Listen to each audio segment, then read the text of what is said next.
We're live and be prepared. And there we go. Hello, everyone. This is William Rochelle, but you can call me Bill. And this is UBU Live. It's a special edition where we're talking to some of the most impressive recruiters in the world. And when I say in the world, I mean that. So we have Riz Rahman. If I said that wrong, tell me that. From the UK. We have Linaire Johnston from New Zealand. We have Felipe Coutinho, correct? And he's from America, yes? And we have Chris, who is not a recruiter, he's a data analyst for a Fortune 500 HR company. So we have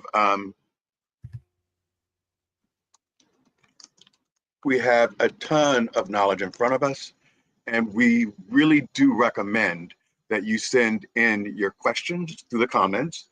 And if you're a candidate, that helps even more.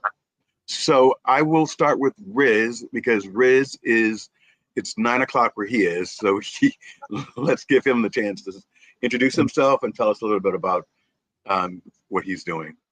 Yep. So I'm a founder director of Recruitomatic. We're a specialist recruitment consultancy in the UK. We specialize in engineering, but in the past we have done a few sectors. I've got over 6 years of experience in recruitment. In the past, I've had a few businesses as well. I've had a teaching agency, an accountancy consultancy, and I've also been in the insurance sector as well. But I finally found my feet. And for 6 years, I would say recruitment is in my blood now, and it's something that I really enjoy. The satisfaction of helping people to get the roles that they want, helping companies meet their hiring needs is something that, resonates very well with me. And I like to impact society and hopefully bring a better change for a lot of people.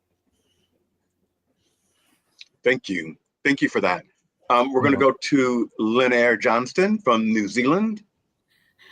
Thank you, Bill. Pleasure to be with you all here today. Yes, I'm Kiwi born and bred. I'm a LinkedIn specialist. I've written a couple of books and I work with individuals and companies all over the world to help them to leverage the power of LinkedIn to achieve their professional goals. Now, in the context of today, of course, that's all about recruitment and job hunting. And I'm a specialist in LinkedIn new features. And so I'm going to be talking, I hope, about some of the things that you can do if you're a candidate to find that dream job. So I've been doing this nearly a decade now. I constantly show up in lists of international LinkedIn experts, and so I love LinkedIn. I'm absolutely obsessed by LinkedIn, and so you'll be hearing me talk a lot about that today. So thanks again, Bill, for having me. It's a pleasure. Absolutely. Quick question. Is LinkedIn still the place to go for your job search? Oh, absolutely. But it's only part of where you go, Bill. Okay, great. This is a live show, and Angela and Jeremy have been waiting, but they were below the fold, so I didn't see them, Angela, until you said it's telling me I have to add you to the stage. So Angela is a cross-section. She is a candidate and a recruiter. Is that right, Angela? Yes, it is. You're looking and you're recruiting. Want to tell us a little bit about yourself? Sure. Hi, everyone. My name is Angela. I am a technical and creative recruiter. I've been in recruiting for 15 years. I started in Beijing, China, and worked in Canada and most recently US. I was part of the Blizzard Microsoft merger layoffs last year. So with this job search world, it's been pretty difficult. But I still love recruiting, and I have a lot of tips to offer with the 15 years I've been in. So yes, hopefully I can offer something to somebody. But not only that, but I think you and I we're candidates. I'm looking for a job, right? And what I really want to talk about is the struggle and the lack of follow-up from a lot of recruiters, or just the no follow-up at all. Like, I don't know if they looked at my resume. I don't know if I've been declined. It's just crickets.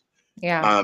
So let's kind of go through both sides, and then I think that's where that makes you really special. Felipe, you can unmute yourself. Oh, I scared him off the camera. I hit camera instead of mic. I apologize. Thank you, Bill, and everyone. It's great to be here. I'm excited to share information with everyone and also learn from each other too, because I think it's always good for us to make sure that we know how it feels to be a job seeker in order to be a good and effective and empathetic recruiter.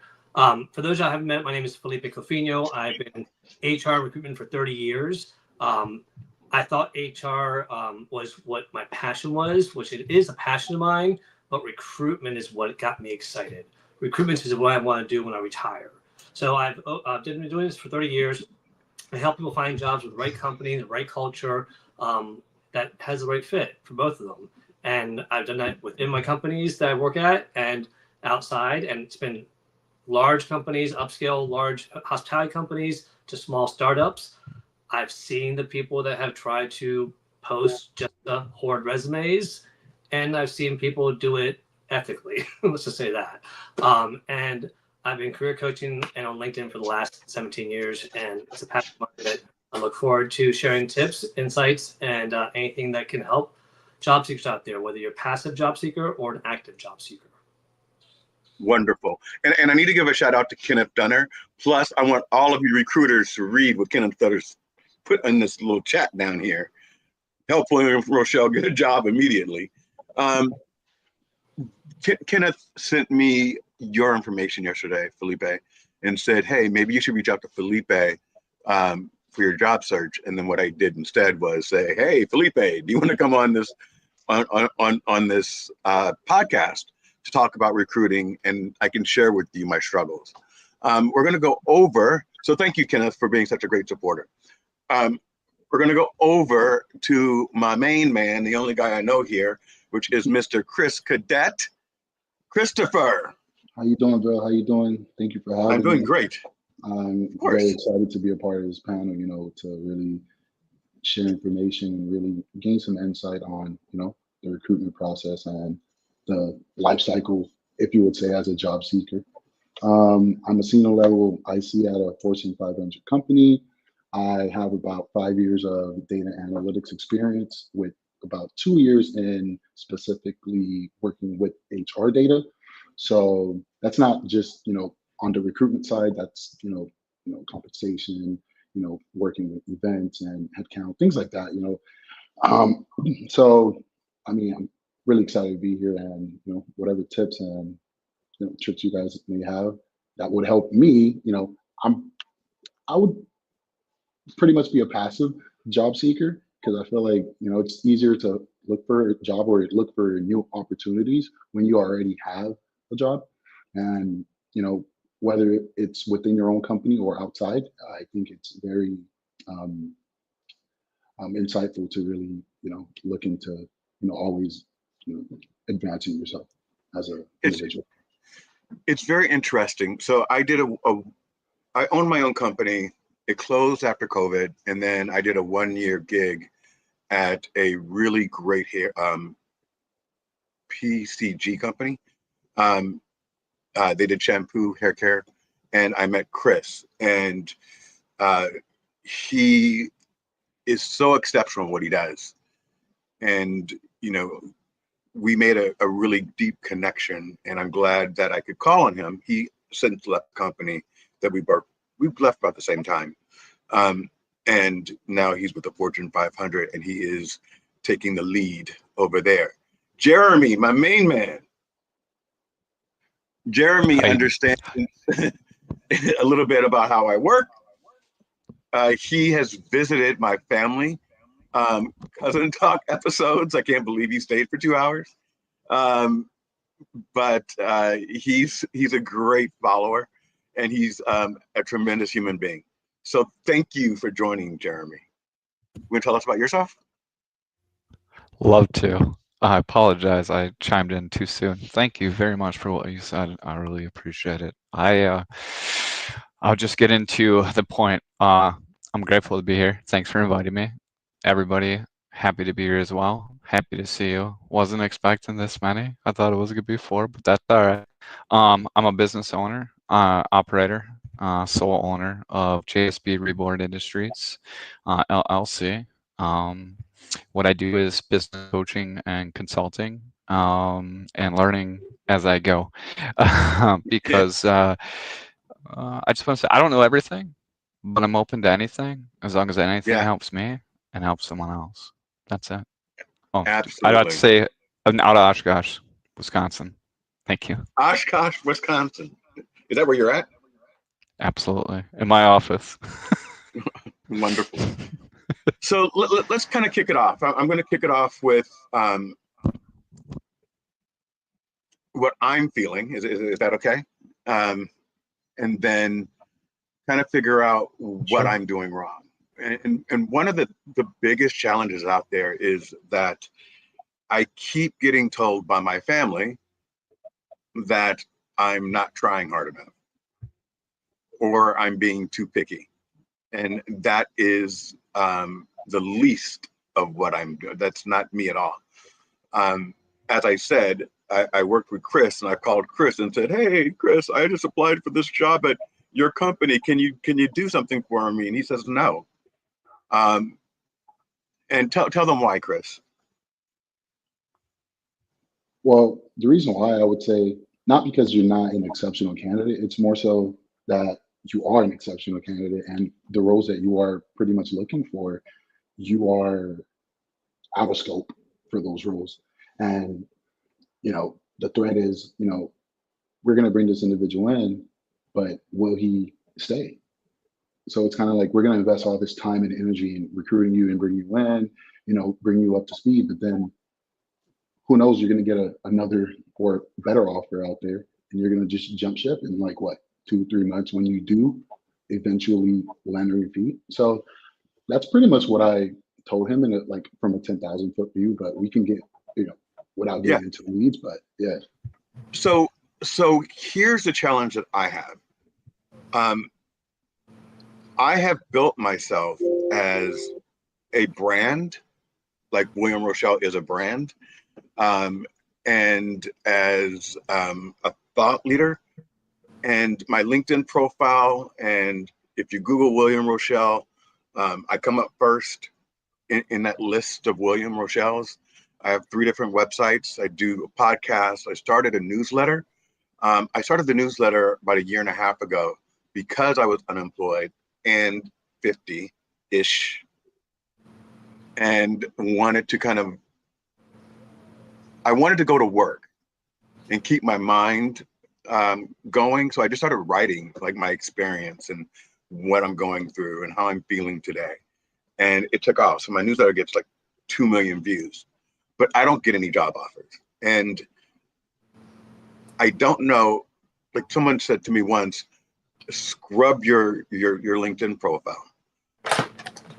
So I have 30,000 followers and you want me to remove all of that data and statistics and everything?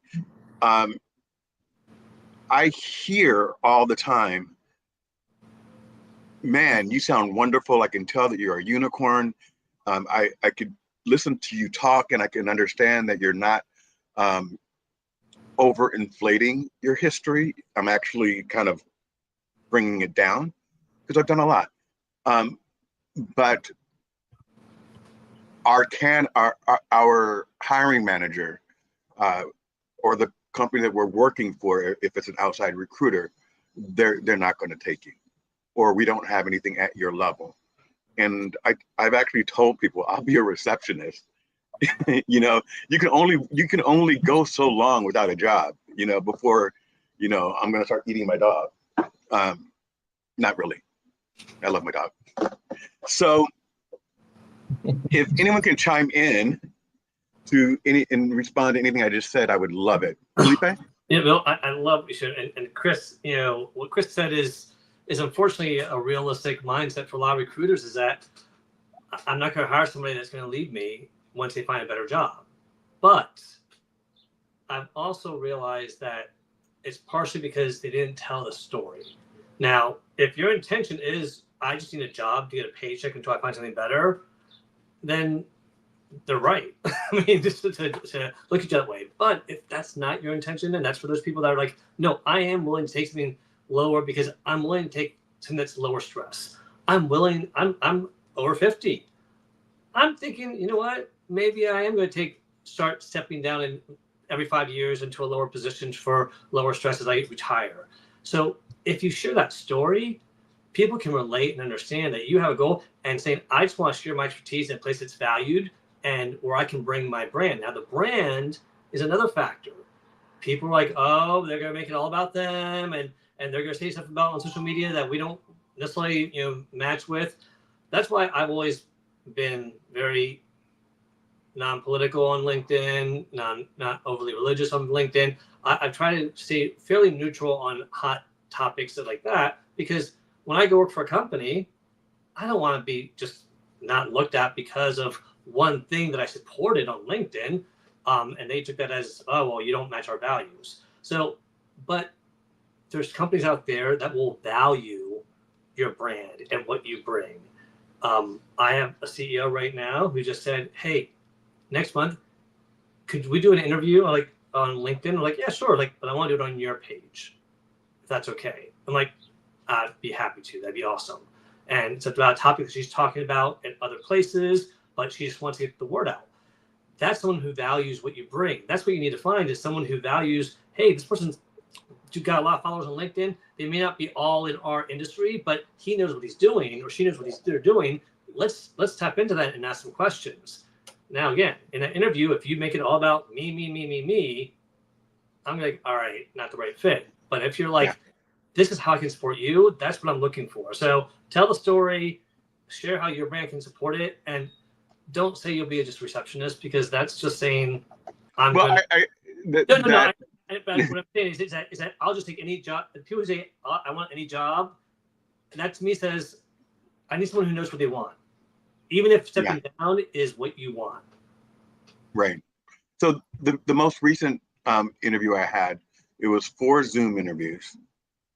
They made me write they said take 3 hours and write your business strategy on how you would revamp our customer service department. I've built several customer service departments and contact centers, both Beverly Hills and in Israel and Provo and Dallas and in Florida. Successfully, they've been featured in Forbes magazine. I did that. I went for a 2-hour interview, and they asked, why would I want to be a VP of customer service? And I said, well, that's my jam. Really, I love customer service. That's the heartbeat of the company.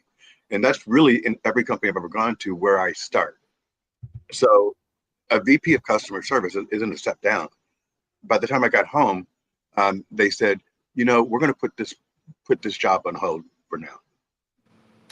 So 4 Zoom interviews, a complete business plan, 2 hours in the office. We're going to put the job on hold. Yeah. Okay. Can I say one thing, and I'll pass it on. So I'll shut up for a while. There would be some people that just have horrible interview skills. I went on a 7-hour interview in one day with 12 people. One of them was with 7 people during a lunch, and I was supposed to eat my lunch. Like, why aren't you eating? I'm like, because you're asking me questions. And so some people just don't know how to create a good interview thing. Now, with that being said, devil's advocate, and I'm sure Chris and other can support this, sometimes we do get that information from Bob. Hey, we need to hold off on this position. We can't fill it right now because something happened. And that's a real legit thing. But when you said about the skills, I always remind people, find out at least one pain point that you know that they're having in customer service, and tell them how you would talk, like your 3-page thing or 30-minute thing that you wanted to do, or 3 hours, sorry. That is an example of, this is how I could support. And that's where I think people want to see is, show me that. If you're not showing me on LinkedIn, show me now. All right, I'll shut up. No, so I did. I did all of that, and I think it was great. I was proud of it. The person who was interviewing me was on her phone the entire time. It was a 4-person interview, so she was the person I'd be reporting to, but then she had the staff that would be reporting into me in the interview. So they were asking questions while she was on her phone. So it was a very, if you can imagine, distracting, but I still, you know, I get through things. You know, I know how to turn it on, and I've been on that side of the table, so I know what generally the people are looking for. But I'm getting nothing. I wouldn't want to work with somebody who interviews like that. Riz. Yeah, so with myself, with Recruitomatic, we also do CV writing as well for certain candidates who struggle. So I go through probably hundreds of CVs a day when I'm looking for candidates for a role, and maybe if someone needs help. So I've had candidates like yourself before who are, in the hiring manager's eyes, too overly qualified. They would probably class you, I'll say how it is, controversial. I hope hiring managers are listening. They might deem you as a threat to their company, especially if you've been in their industry for a while. What makes them think that you won't leave and start your own company? You've done it in the past. What makes them think you won't do it again? Now, recruitment in the UK, I know it's probably similar across the world. We get a recruitment service fee for finding a candidate like yourself and placing you in a role. So if a recruiter like myself believes you might leave within 3 months or 2 months, we may have to give a refund back to that hiring manager's company, that client. So some recruiters might think, oh, my billing statistics might go down if Bill goes there and then he leaves, and he might need some funds to start his own company again. He might leave at any point, and it might make them look bad. But there's other recruiters who, like myself, I would sit with you, Bill, and I'll be like, tell me your story. What happened? Why did that company close? Why is it you want to get into a job? And when I speak to the hiring manager and I present CV, I'm not just giving them a piece of paper or a PDF file. I'm giving you, the hiring manager, reassurance. I've spoke to Bill. He's told me this is what's happened, and he's willing to become an asset into your company, and I would vouch for you. And it's worked. It has worked. Some recruiters out there, they just send a PDF file with your CV, and that's it. No, you have to. I think every candidate has to be catered in a way which is very personal.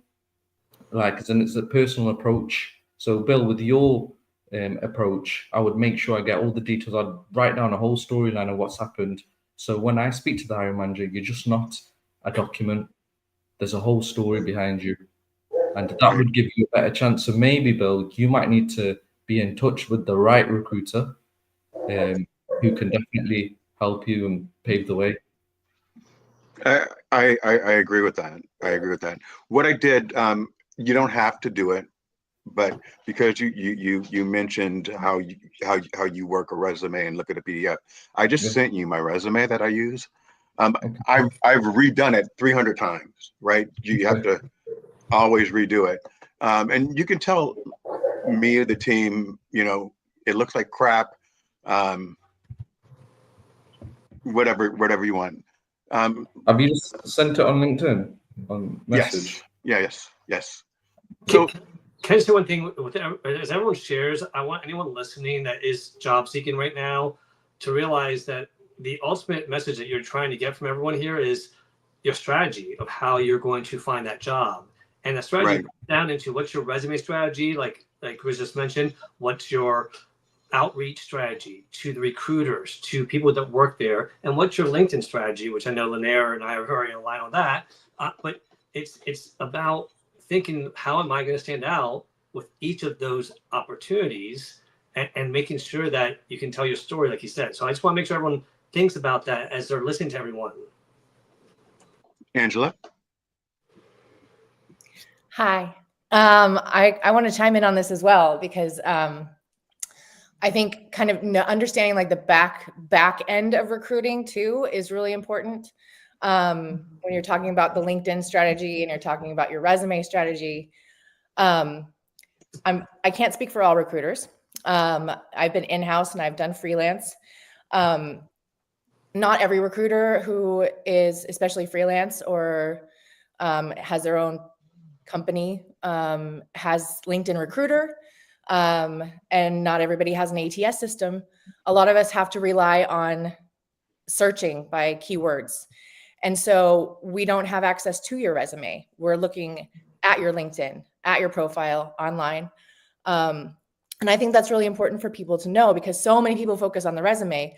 We may never see your resume. We're looking specifically at your LinkedIn profile and everything that you put on there and what you put on there and how you tell your story and the title that you choose and your taglines that you choose and all of those things that you put on there are maybe the only thing that a recruiter will see.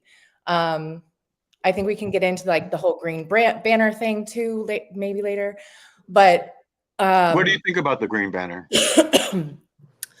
My personal feeling, and this is when I work for studios, I love the green banner. I go for the green banner. If I have LinkedIn Recruiter, you can choose to look for people specifically open to work, which is what I always do by default, because I know they are available immediately. And usually I have to fill a position really quickly. I don't want to wait a month for them to give notice and move and all that stuff.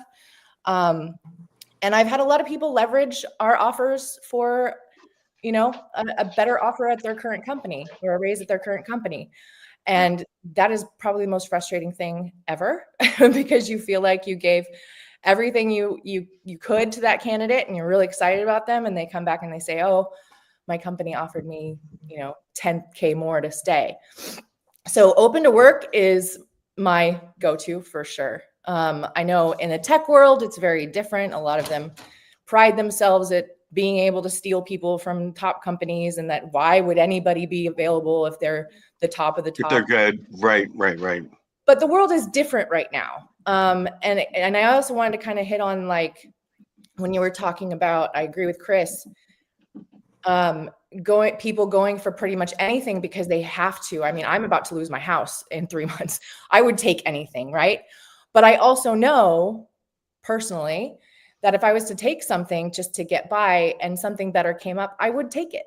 You know, I mean, it's all about the fact that I spent 15 years to get here, and I don't want to waste that here for too long, because then that looks bad in the future, that you've taken a step back for too long, and that gets into a whole thing. But there's 160,000 recruiters open to work right now in the US. They don't have to take anyone. They have hundreds and thousands of candidates to choose from. So they're not going to take any risks on anybody. They have plenty. And that's something right now that's just strikingly different on how companies are focusing on that specific niche. Like, as a recruiter 5 years ago, I could have gotten any recruiter position because a recruiter can recruit for anything. Just give me a job description. Right. Now it's like health companies, you have to have specific experience with finding nurses that did this type of thing, or, you know, specific tech companies, you have to have worked in fintech or health tech, or, I mean, they're just narrowing the gaps so insanely specifically that it's. But in my opinion, Angela, this is just my opinion, okay? And I've talked to people family members that are recruiters. If you're a good manager, if you're a good executive, it doesn't ultimately matter which field you're in, unless it's, you know, a doctor or an attorney or something like that. I've managed emerging growth companies, so that's absolutely true. But it's not the same. That's not the world right now. It's like kind of like the housing market, right? If it's a seller's market or a buyer's market, right now it's a company market. They have all the cards. And so they don't need to look deeper than that specific experience anymore. 5 years ago, they could open themselves up to a lot more people. But it's just not reality right now. Well, I do think that some people, like when I was looking for a job a year and a half ago, I know I didn't want to even try in healthcare because I mean HR, almost every industry has HR, right? But Right. healthcare is not my sweet spot. I have never recruited doctors, nurses, technicians in that area, so I could do it, but I'd have to start off from scratch. Now that's the other thing. Any good recruiter is going to tell people, I may not have recruited for this type of role, but I know how to find people on LinkedIn and Indeed and get them connected to get them to want to work and apply here. So, but the green banner thing, I had a question. You said as a recruiter, I agree. I love it as a recruiter. Personally, do you like it as an individual who's looking for a job, as a job seeker? I've done experiments where I've taken it off and I put it on. I've seen no change, honestly. Me too. Me too. Done. Yeah, I mean, it's I don't like just the green banner. no matter what.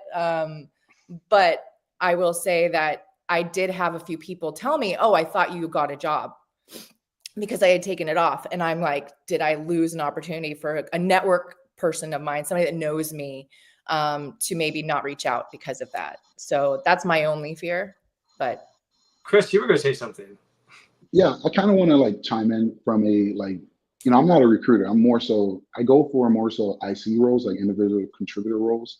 And, you know, for me, when I was doing my job search or even starting my career in data, I started from ground zero and I really dug deep and really kind of laid out a foundation of, okay, where is it that I want to be in the next 5 years and where is it that I am now?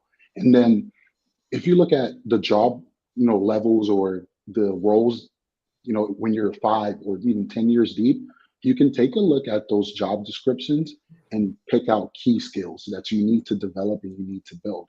And that's why, you know, under my, you know, name, we have lifelong learner here. And the reason why I put that is because you're always learning. There's always new technology out there. You always have to stay up with the times, especially, let's just say right now, AI is taking over, right? You want to, you know, tailor, you know, or put on your resume, I have, you know, Gen AI skills, you know, I have, you know, experience working with large language models, things like that. So I think back to Felipe's point, you need to build, tell your story, but also, you know, on the IC side, you need to build your storyline. Like you need to create that path. You know, you won't have a story to tell if you don't literally envision the story that you want to tell. So I always, you know, encourage people who are looking for jobs in data or jobs in general, really look at where it is that you want to be and then look at and take a really hard and honest look at where you are now. Don't go for a job that is, you know, SQL based and you have no experience in SQL. Like, I get it. It's easy to apply to a job on LinkedIn that says easy apply, you know, easy apply, a couple clicks, I'm there. But really, really tailor what industry you want to work in, what kind of work you want to do, what kind of systems or tech stack that you want to work with, and really go after those jobs and, you know, study, practice, train, take those contract jobs, 1 to 2 months, build your network and don't burn bridges. So, I mean, that's my take on it. Okay, so I got you, Riz. I know you have something to say. I don't want to leave Lanier and Jeremy out. Sure. Lanier, do you have anything to contribute at this point? Oh, yes. Oh, yes. Oh, yes. Oh, yes. If So you let me turn my mic on, stand back, guys. No, I promise I won't do that. So I noticed that when I said people have told me to scrub my LinkedIn profile, your head went down like, no, don't do that. Yeah. And I've taken I think, Chris, you've looked at it. I've taken a lot of time to create a LinkedIn profile that is a brand. And my newsletters are not only rich in, you know, how to build a company, but they're also rich in how to improve yourself and create a multifunctional team. So go ahead, Lanier. All right. Well, I think that all our panelists have said some really important things. Felipe's talked about storytelling, and I think that's and so has Chris, and I think that's extremely important on your LinkedIn profile. Most people are not aware of all of the features that LinkedIn offers for job seekers, and I think that it's an important thing to know. So if anybody wants my list of new features for job seekers, just reach out to me, because I'm really happy to give that to you absolutely free. The second thing is that LinkedIn is changing all the time, and LinkedIn can provide a lot of information for you about people who may be looking for people like you, William. And so it behoves you to find those people, and there are ways that you can do that as well. There are all these different features, but I want to really focus on the point that Chris just made about AI, and that is when LinkedIn recently put out its top 15 skills that are most in demand worldwide recently, the number one skill was, as Chris said, AI, and number 4 was a variation on it as well. And so my view is that if you are a job seeker in 2025, then you need to be finding ways to be able to dovetail AI into what you are doing, because anybody will probably in 5 years' time be able to do your job as it currently stands.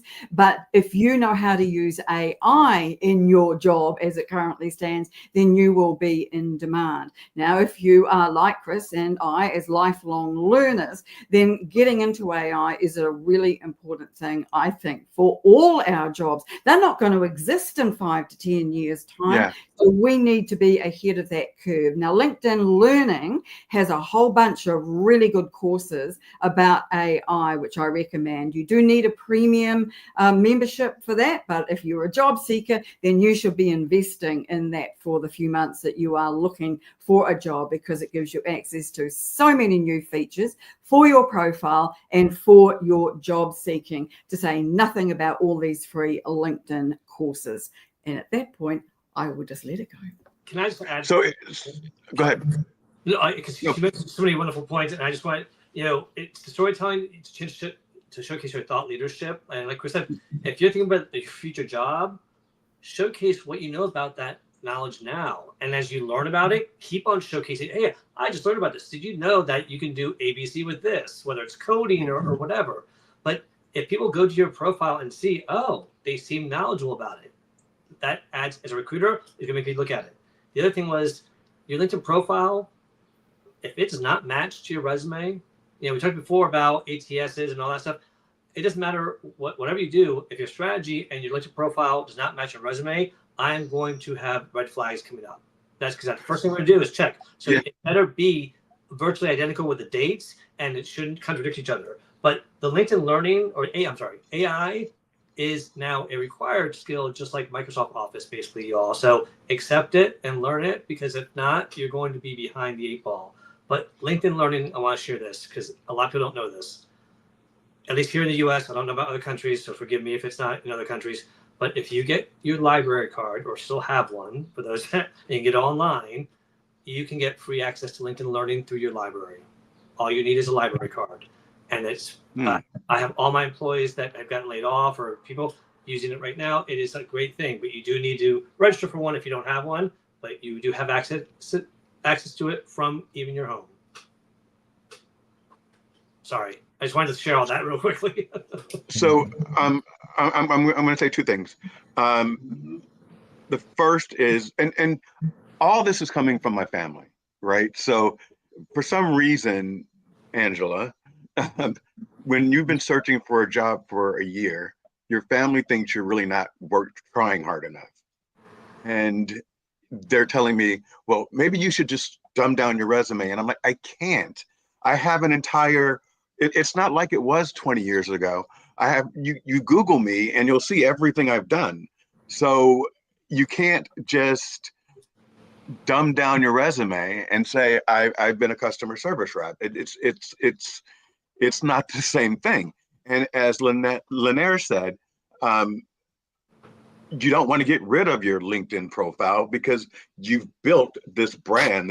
That's basically part of marketing. And then Jeremy, I'm going to come to you because you're a business owner, and I'm going to answer a question that Felipe and Chris have said. Why wouldn't I take a job and then leave to start my own business? My business closed during COVID, and COVID was a year-long struggle of me trying to keep the business open. I own an e-commerce company that made 26 million a year. Sole owner of putting money back into it, trying to keep it afloat. And the big guys like Target or Wayfair, they were buying supplies that were still on the ship. So by the time it got to land, when I, the little guy, went to go and buy the product, it wasn't there. I had the sales, but I had to refund them all. So I really am not excited about opening up my own business at this point in my life. I'm more excited about being able to pay my bills, and a job that will do that. And I'm a hard worker. I am shoulder to shoulder with the team. So it's really not about my ego or titles or any of that stuff. It's more about, stability. And Jeremy, you own your own business, so you kind of understand, when you're going through it, the wave can be, what's your experience?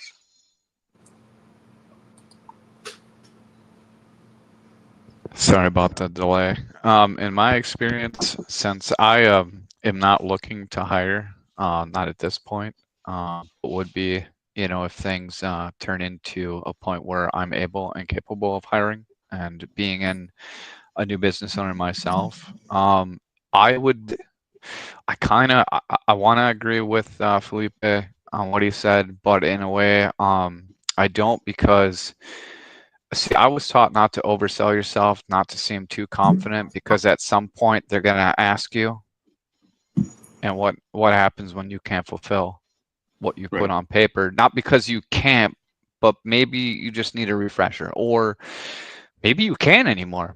You were so confident, all of a sudden you got put into the role, and all of a sudden you either choose to move forward with the role, and really dig in and, challenge yourself, or you just met your threshold. It's just, I understand. You don't want to waste the time as a company to hire somebody, who doesn't, fit the bill. And then you look towards hiring somebody who, it checks off all your checks and balances. I wrote a little thing, not expecting it to be this kind of a deal, but I want to throw something in there that I feel like would make it a good point. I would hire somebody who is more punctual, that works well with others, who wants to learn the job, whereas they're green, they don't know it at all, over somebody who fits all the checks and balances, but it just doesn't match. Do you understand what I'm saying? So like that feeling, you're like, oh man, I'm so excited. Oh man. Well, and then you feel, like you wasted your time. They wasted your time, and then you're 30 minutes behind, whereas your candidate might have slipped off into somebody else and took the job for a lesser wage, and they could have took on your job. So, for you and in your stance, man, I'd hire you in a heartbeat. No questions asked. And I'm just being honest. And here's why, though. Here's why. You can maintain what you're doing, both in the audience and also as a host of your own show, but in a way where you allow everybody on your show to have a little bit of time to give back to the entire conversation, where it's not like you're taking over the whole show. Right. So I would hire you based on your willingness to share. Well, because that shows that. Go ahead. No, you. I was gonna say that willingness to share shows that you're willing to grow. That's all. Yeah. So I'll say this, and then we're gonna go to you, Riz, because I know that you had your hand up. But Chris, when he was, I worked with him for 1 year, and he told the owner of the company that he learned more from working with me and had more growth Chris, do you want to kind of say it? Because I don't believe that I'm the smartest person in the room. I think that I'm the person that can gather a team that will make the business grow, and we'll lift it together, and we'll turn that ship right if it's going the wrong direction as a unit. And each person is just as important as the next. So hearing from everybody in the room allows us to make the right decisions. And so what you see on my podcast is the same way that I manage, which is, Chris, can you say Yeah, something? I mean, you know, when I worked with you for about a year or so, you allowed, you know, open communication, and it was like a forum based kind of like discussion every single time we had like a issue or like a problem arise that we had to solve. And you know, I appreciated that because it made me feel like my contributions and the ideas that I had weren't just going in one ear and out the other. It was basically like a team environment. Like my little nugget of information with your nugget of information created this brand new, like, you know, element of, you Yeah. know, a brand new data point that we could, you know, continue to work with. So, I mean, you know, that's one aspect of it. It's like that transparency, right? But also you and I would get into arguments. Oh yeah, definitely we get into a lot of So, arguments. you We know, had like, and he was in this scenario. I was a vice president and he was a subordinate, and he would come in and I would say, no, that's stupid, Chris, don't do it like that. And he would say, no, you don't know how to read. so you know, I actually invite not a combat, but a you were on that call with Ethan, weren't you, Jeremy? Ethan and Philip the winemaker. Yeah, and so Ethan and Chris worked together. And Ethan, you know, we said, you know, Ethan and I would get into heated arguments over which way to go. But the reason why they could do that is because I'm not above anybody. We can talk it through and your voice is heard. I mean, they didn't cuss me out, Lanier. I mean, let's be honest. I mean, they weren't like, if you, no, it wasn't like that, but it was, I create an environment where it's okay to push back. I'm not looking for yes men. And at some point, I was right. At some point, Chris was right. And in most points, we met somewhere in the middle, which built a better brand. yeah. Riz, So go ahead. Sorry, Chris, you can go and then I'll go after you. just to kind of piggyback off of what Jeremy was saying, where you're saying, you know, as a company, you pretty much wouldn't hire somebody with, you know, these certain skill types. I think that most companies, what would help companies when they're hiring individuals is to be more transparent about what they're really looking for in a position. Because if you're really looking for somebody to, you know, just solve a specific business need, then be upfront and honest about that. Whereas if you're looking for somebody where you want to grow and actually cultivate them into an SME, be real open and confident. Like be open and transparent about that. Because What's an SME? Don't use big words that I don't know. SME is a subject matter expert. So it's like if you're looking for somebody to come in and be boots on the ground, you know, solve the problem right away, you know, be transparent about that. Whereas if you're looking for an entry level role, somebody who can grow into their own, really own a process, be transparent about that as well. So I think when you kind of make that distinction, especially in the job description and how you recruit them, I think your recruitment strategy would be a lot different because you would say, okay, you know, this is more of a lead role rather than a entry level role. And me as a candidate, I would appreciate it that my time's not being wasted, you know, doing these take home code assignments when you're expecting somebody with 10 plus years of experience. Got Harmony. Are you a candidate and do you want to join the conversation? Let me know, I'll send you a link. Riz, go ahead. Going back to what Chris said about job descriptions, this is very, very important. And before we were on about how you yourself and Angela adapt your CVs to fit a certain role. So if it's healthcare, you would put in healthcare. A lot of hiring managers, not the best ones, do not like transferable skills. If they want a tank design engineer, they want a tank design engineer. That is it. But then you've actually got a hiring manager who's actually amazing at his job.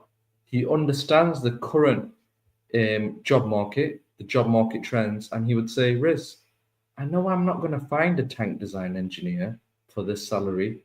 Maybe we could find this type of design engineer. It's similar. It might not be the same, but it'll be a transferable skill. Them type of hiring managers, they're very successful. They understand transferable skills could actually end up being the right skill. But there's some hiring managers, which I hope they are listening as well, they're very set in their ways, but I understand why. So again, recruitment fees are not cheap. I've been a business owner for 6 years or plus now. I've been in a teaching agency in Recruitomatic right now as engineering recruitment.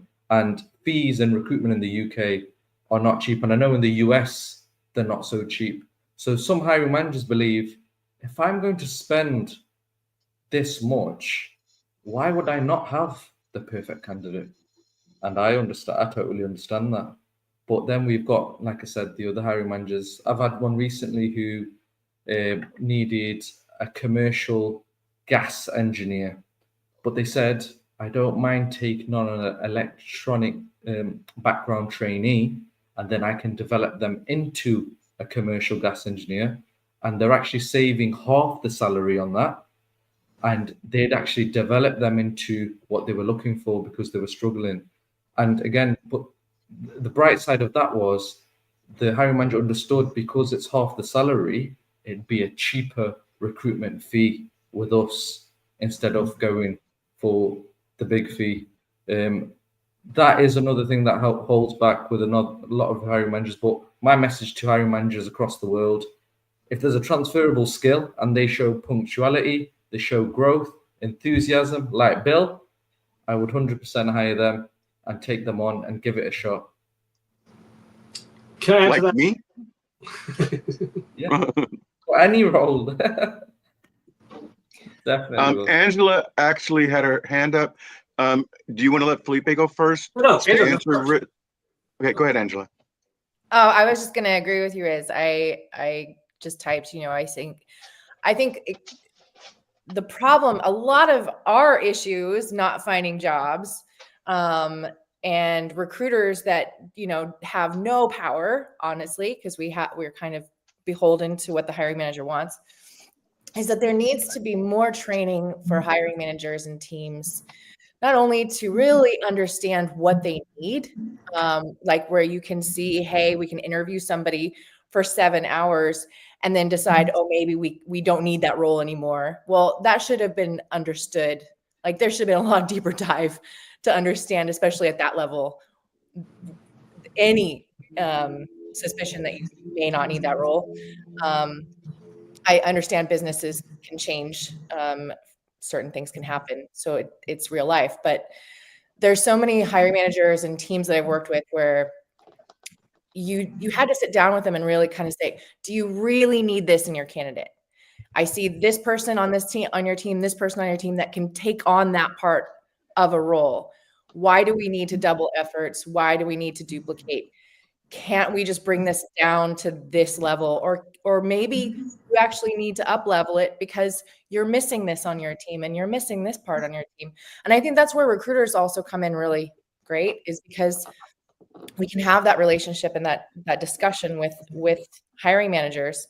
As long as the hiring managers appreciate our expertise and our big picture and our, the way we strategize, in understanding the market, what's out there, what you're going to get for your money and what's needed, and what's available. And I just feel like, especially, sorry, I'm going to wrap this up, but You're good. Go ahead. I went from hiring for studios And we trained our hiring managers at how to interview and what to look for, what they needed, what the timelines were going to be, to doing freelancing recruiting for startup tech companies that had no HR, no hiring experience whatsoever.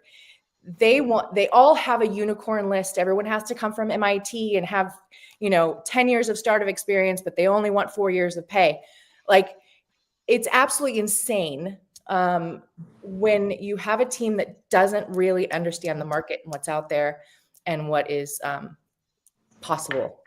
They need to look at that bigger picture to grow people.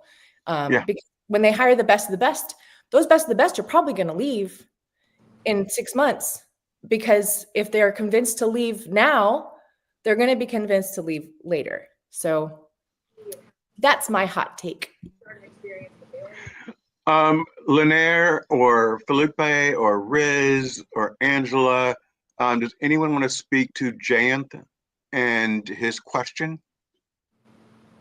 I will, if I may, because I think that we all have experience. We may not have necessarily experience in paid employment, but the wonder about LinkedIn is that you can showcase your different skills and expertise in different ways.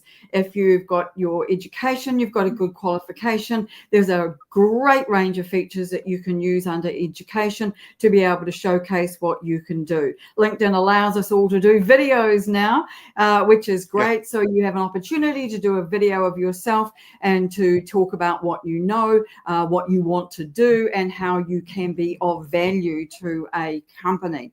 And I really strongly believe that many people are not using LinkedIn to its fullest extent to be able to showcase what it is they know, who they can help, and how they might deliver that. So even if you don't have paid experience, there are a lot of opportunities on LinkedIn to showcase what you can do anyway. I would echo that. Also, the fact that, going back to the transferable skills part, I just did a training class for 200 people that were being laid off due to all this government funding that's been cut recently. And they are like, well, what do I do? The area of expertise I've done for the last 30 years is being erased in a way. And I was like, do you realize how many skills you have that would work amazingly well in the private and corporate sector? But they had to see it. And to Lanier's point, whether you have experience in the transferable skills or you just have life experience and you're trying to showcase how that works, doing things like on LinkedIn, if you're a writer, write some articles and blogs. If you're in marketing and branding, do some videos or some content. If not, be a thought leader and share your insight on other people's stuff so that when people search you, that pops up, because if you don't showcase those transferable skills, no one's going to know you have them. And it's a chance for you to tell a story. So people that don't have experience and have that opportunity to let people know, hey, I may not have experience on paper, but here's what I do know and I've learned. And get those LinkedIn learning courses on your profile. If you take a course, get that little icon on your profile so it shows, hey, you took a course successfully, you learned the skill. It shows that you are a forever learner and that you are willing to learn, that you're not coming in with the mentality of, I already know everything. I know what to do. I don't need to learn your way. But I also want to mention the part about the recruiter thing real quick. Recruiters are and hiring managers, they want the best candidate. They want the one that can walk in and take the job and hit the ground running. That's everyone's ultimate goal. It's easier, it's sometimes simpler, but the reality is that's not always the case. I've learned from some amazing HR people and recruiters. One of the best things you can do is have that conversation and say, hey, I'm going to send you the best of the best, but if I find a candidate that's got something special that you think you should talk to, I'm going to recommend that you interview them because there's an opportunity and I don't want to lose them in case the others don't work out. Because when I do that, I'd say 50% of the time, they actually take the person that didn't have as much experience on paper, but they had a better attitude, they had better ideas, and they seemed like a better team player. So there are ways to showcase this, but you got bad recruiters and you got good recruiters. You got bad hiring managers and you got good hiring managers. You just got to find the right ones that care enough to see the value. Right. I think that's part of my struggle, though. I see my value And it's why I started the podcast too, by the way, guys, because I felt like my resume, and Riz, we could talk about that next. It goes back, it shows my age. And so I wanted to make sure that I could come on and actually show my personality and the type of person that I am in an authentic way, so that it didn't make me look like a 70-year-old person that. I'm going to stop you right now real quick because Yep. I'm more similar age, and you've got to stop thinking that you're old. Okay? I'm But no, you have a mental. It's the mindset. You brought Right. up more than anybody else has, and I want you to know. You and I think I'm actually older than you, and so I want you to realize it's the mindset. Don't let that get caught into you. Don't let that into your mind, because it's going to start preventing you from thinking about things that aren't there. And it's happened to me many times. really. And you talked about your family saying, "Are you trying hard enough?" I've heard that before too. And it wasn't until I heard someone on LinkedIn actually say, it was like about 3 years ago. Actually, it might have been Clubhouse Lanier.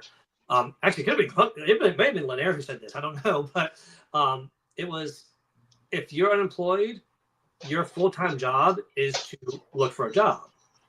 I mean, like 9 to 5 almost.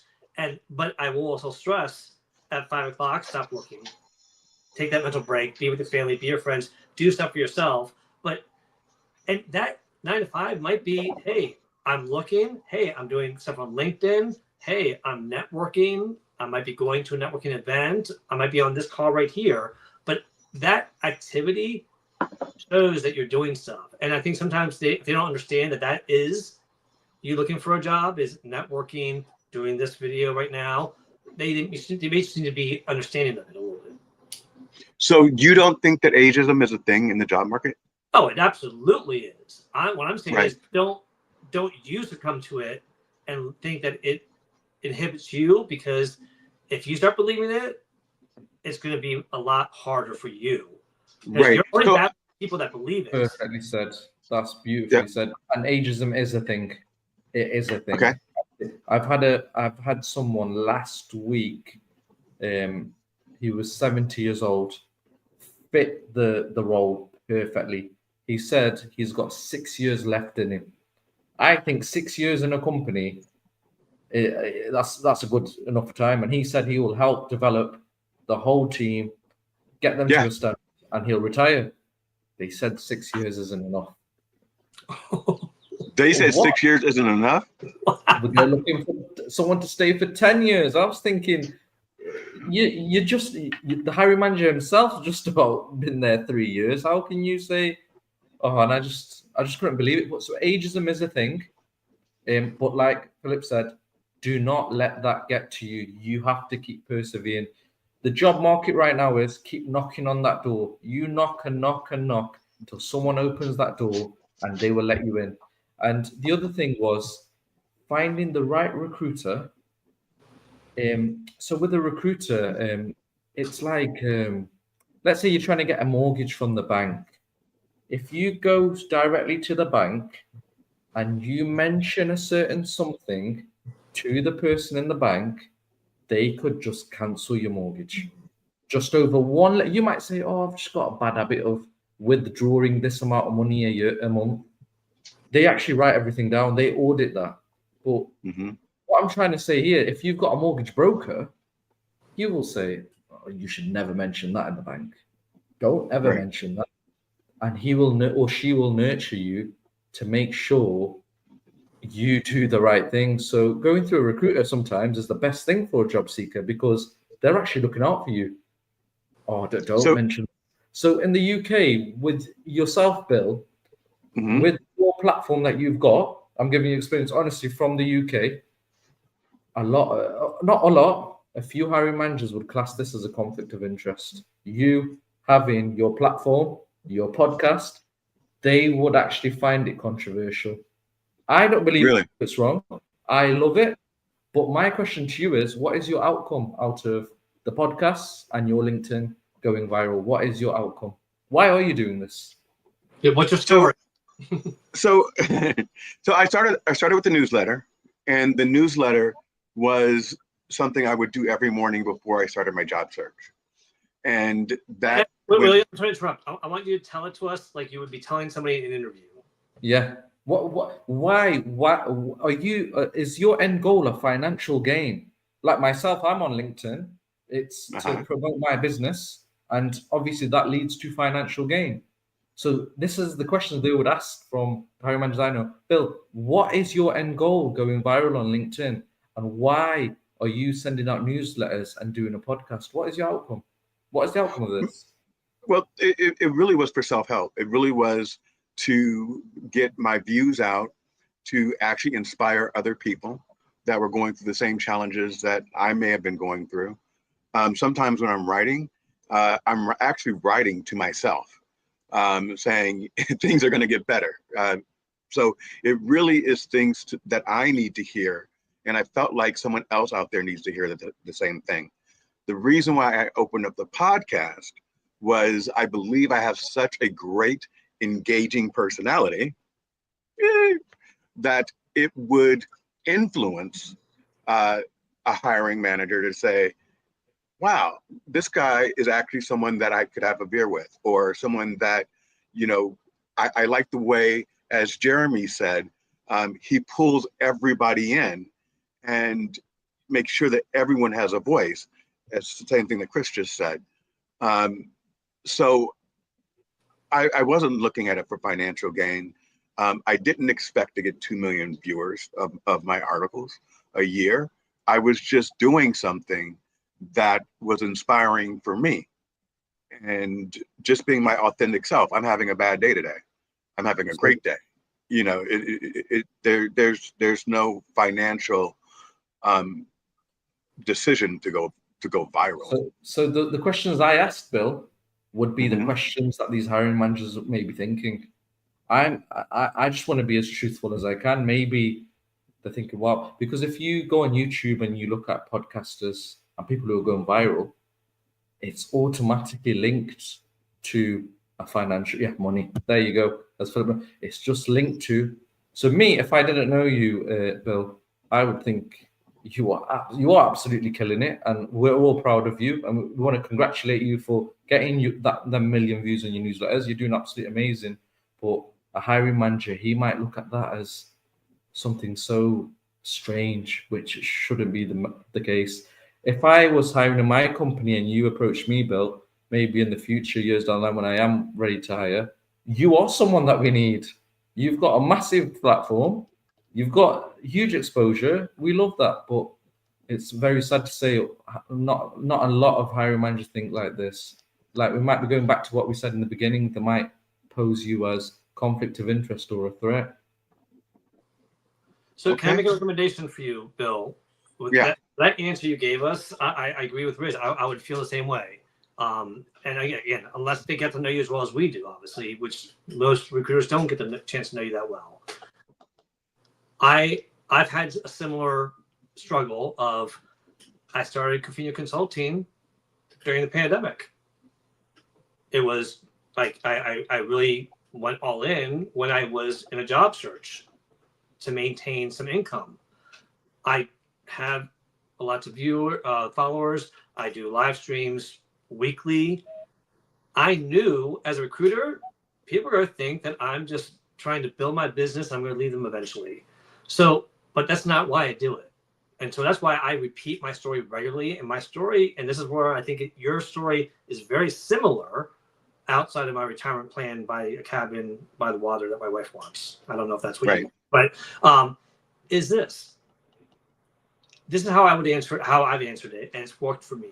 Is, you know, I do a lot on LinkedIn because a lot of people help me out in my career, and it's my way of giving back. And instead of going to volunteer here or there, this is my way of volunteering by doing these podcasts, by doing these articles, sharing my knowledge that hopefully somebody can benefit from it. And it helps me stay on top of trends, because I keep on learning as I do research before I do these articles. So it keeps me into the forefront of what's happening in the industry, as well as I get a chance to give back. Don't mention the 2 million views. Don't mention how many followers. Don't mention anything at all that would make it look like it's about you. Because the moment you do, I'm going to think as a recruiter, you're just trying to grow your business. You might try to steal my clients here to grow your business. I'm not going to risk it. But if you're truly sharing that, and I can see that you don't have all these pricing things that you're offering after I talk to you, then I'm going to believe you. But you got to tell it shorter and sweeter, and just be honest. I'm giving back. I'm sharing knowledge, and I'm still learning as I do it. That's what I don't know if you Riz, or anybody else. Riz, Yeah. did you take a look at the resume, and what was your first thought? Yes, I did. I think your personal statement on the top of the CV, that's great. It covers everything, but I think you could actually develop it more. You could add a lot more into it. Sometimes with CVs, a lot of people need a conversation. So the saying, someone can bring the best out of you, that's actually a true saying. I could sit with you and say, no, Bill, I think you're better than this. Maybe you could tell me about this. And there's questions that I may ask that you wouldn't even consider as was important. I could ask you, oh, could you tell me a time where you grew the team from so-and-so? Or, ask you questions that maybe that are not in your CV. And we get more of an in-depth about yourself and your key achievements, because not everyone puts down their key achievements. I've spoken to candidates, and wow, when I say they blow my mind, I'm like, wow, send me your CV. As soon as the CV comes, I'm like, you are not the same person who was on the phone. And I'm like, oh, I'm scratching my head. I'm like, come back, we need to have another phone call. I'm like, well, what happened to your CV? It goes, I said, you got 100 times more potential than this PDF. Because it's sad, like we said, a lot of people just look at the document, not the person. So I'll sit with them and we'll fix that and we'll send it off and we'll get a response. I just want to ask everyone here, how long does it take you to view a CV? So we can start with Linnell. Like, Linnell, when a CV gets sent to yourself, how long, let's say you've got 20 CVs sent to you, how long would you take on viewing a CV? I'm sent CVs in order to be able to write LinkedIn profiles. So I'd spend considerable time looking at each individual piece. I don't necessarily read it in one long bit. I take out different sections of it. So probably, I don't know, half an hour. Oh, so now that's someone that we want in the industry as a hiring manager. A hiring manager don't do that. So now, Angela, as a recruiter, how long do you look at a CV when, let's say, multiple 20 CVs get sent to you? How long would you take? 15 to 20 seconds each. There you go. And Philip, what about yourself? And Chris and Jeremy, if you did get CVs? Jeremy, go ahead. Not as fast as her, but probably somewhere about 1 to 5 minutes. If I'm highly interested, I would go 15 to 30 minutes, because if I'm interested that much, it pays to pay a little bit more attention. That's it. Got it. Can I just put a caveat on that? Okay, so I feel like I understood your question is looking. What I always say is recruiters don't read. We skim. Yeah. We have keywords that we're looking for. That's why I always tell people to bold certain keywords throughout their resume, because we'll skim. Once we find 5 out of 6 of those keywords that we're looking for the job description, then we'll start reading. Then we're going to dive in. Then we'll spend more time on the resume. But you have to get that attention, because we have hundreds and hundreds and hundreds to go through. So for 10 seconds, and then we start reading if we're interested. Exactly. And Philip, as a HR, I would agree that it's about 15 seconds to 25 seconds for me. However, that's if I'm sitting down and I have 200 candidates for this one position, I'm going through the first round. I'm going through. I'm like, all right, like Angel said, keywords, no major gaps, some good longevity, some good roles. Okay, good. Boom. I like them.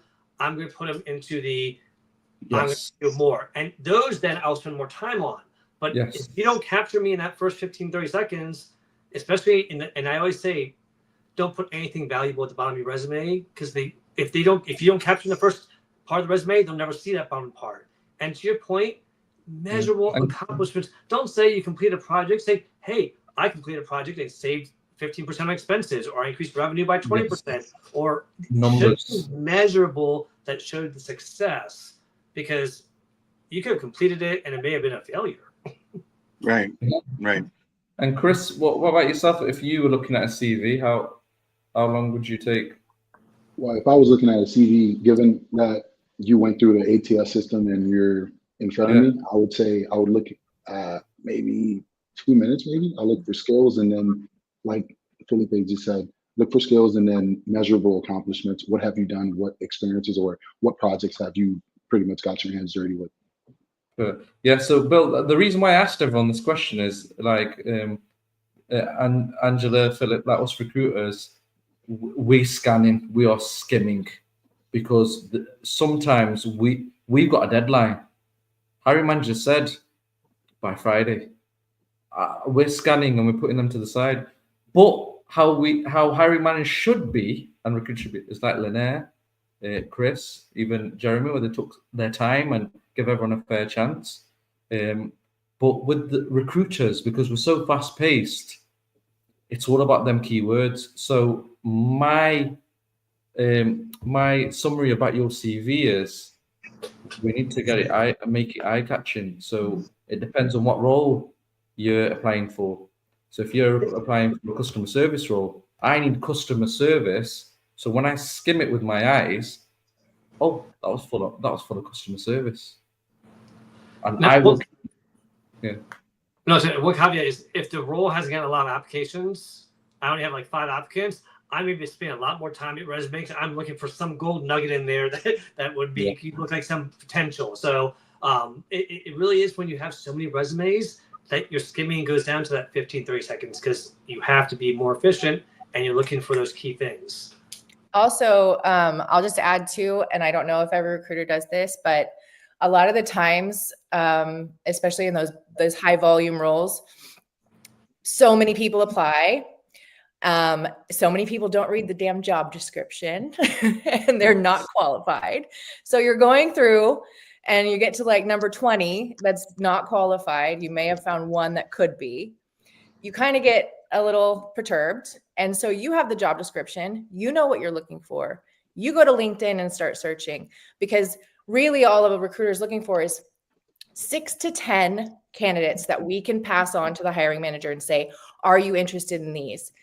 And once we have those 10, we stop looking at the applicants, because I know a big gripe about candidates applying for things and going into a dark black hole.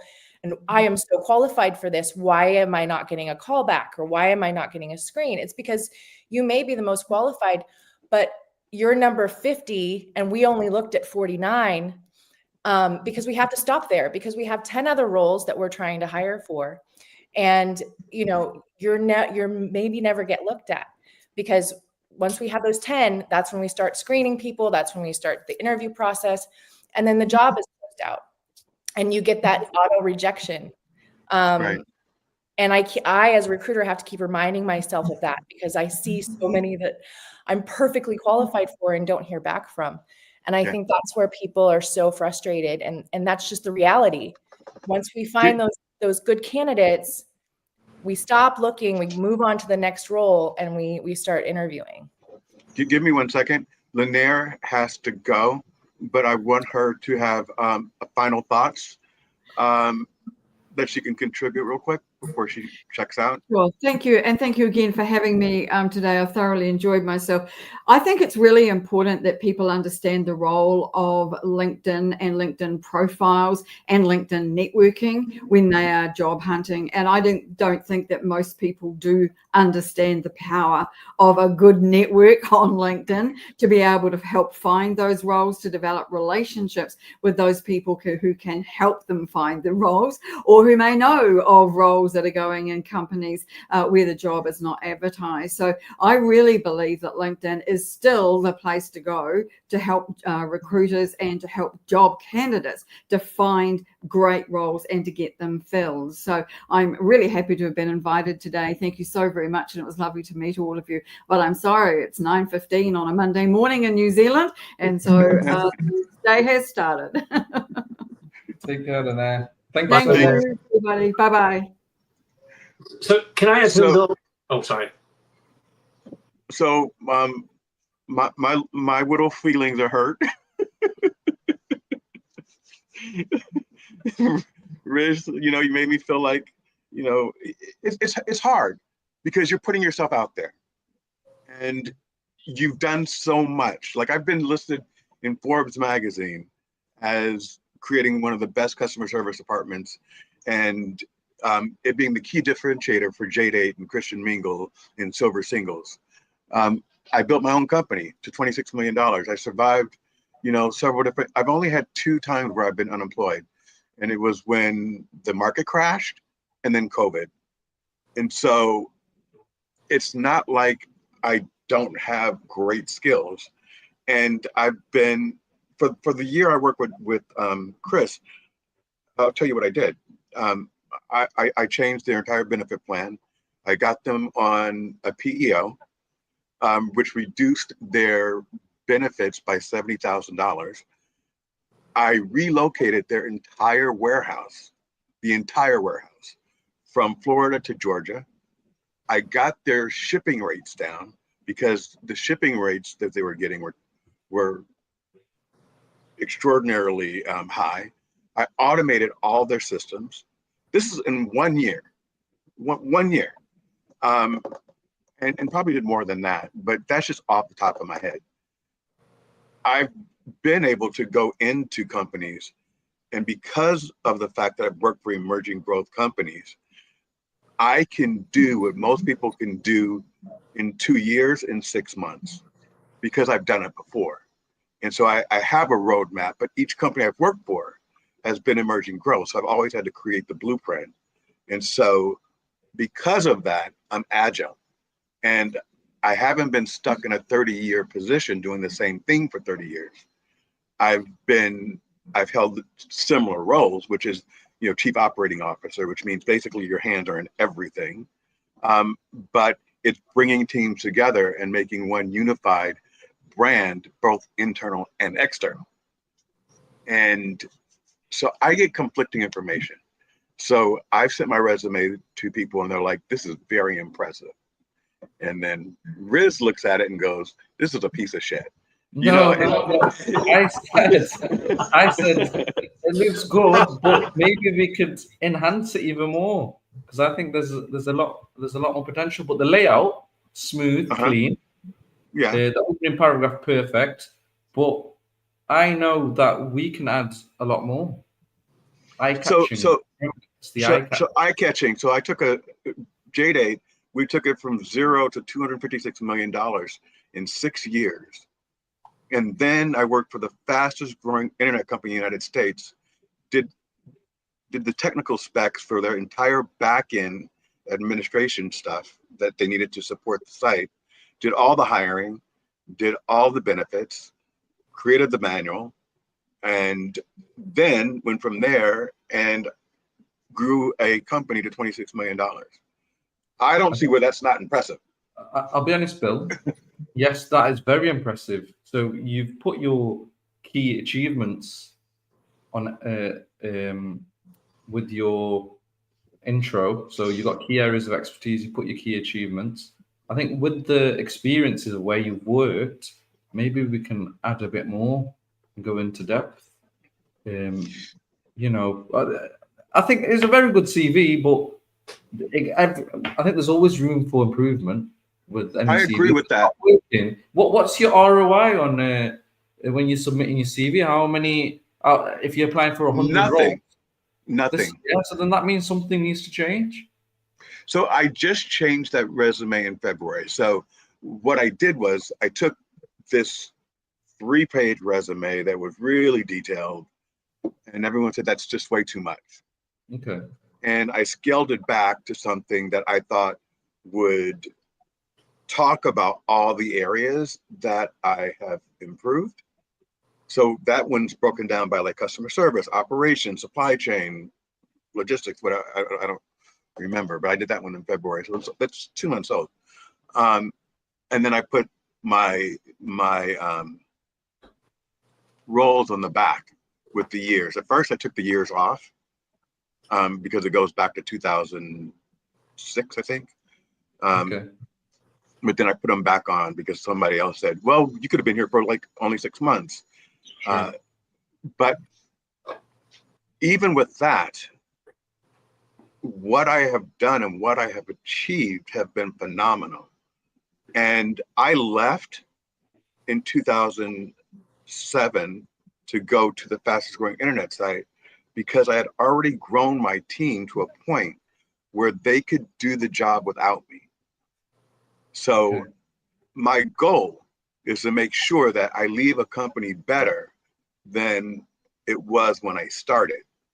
And I literally went to the CEO of the company at the time and said, if I were to leave, would you give my office, would you sit Gerardo, who is basically my right hand, into my seat? And he said, most definitely.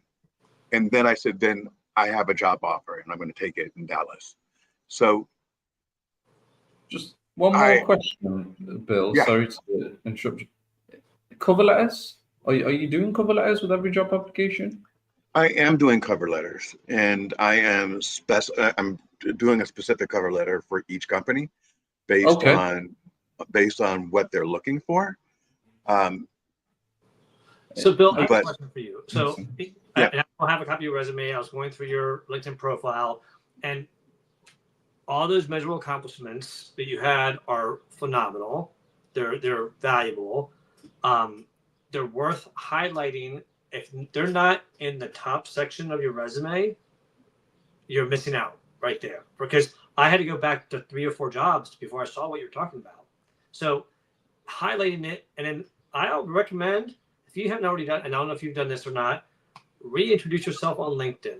I did that, and oh my God, it was like people did not know who I was. I'm like, I've been on it for 17 years. How is this new information? But we can't assume that people know everything about us. So do a reintroduction, but be careful not to make it about what you did in the past. It's about what you're going to do in the future because of what you did in the past.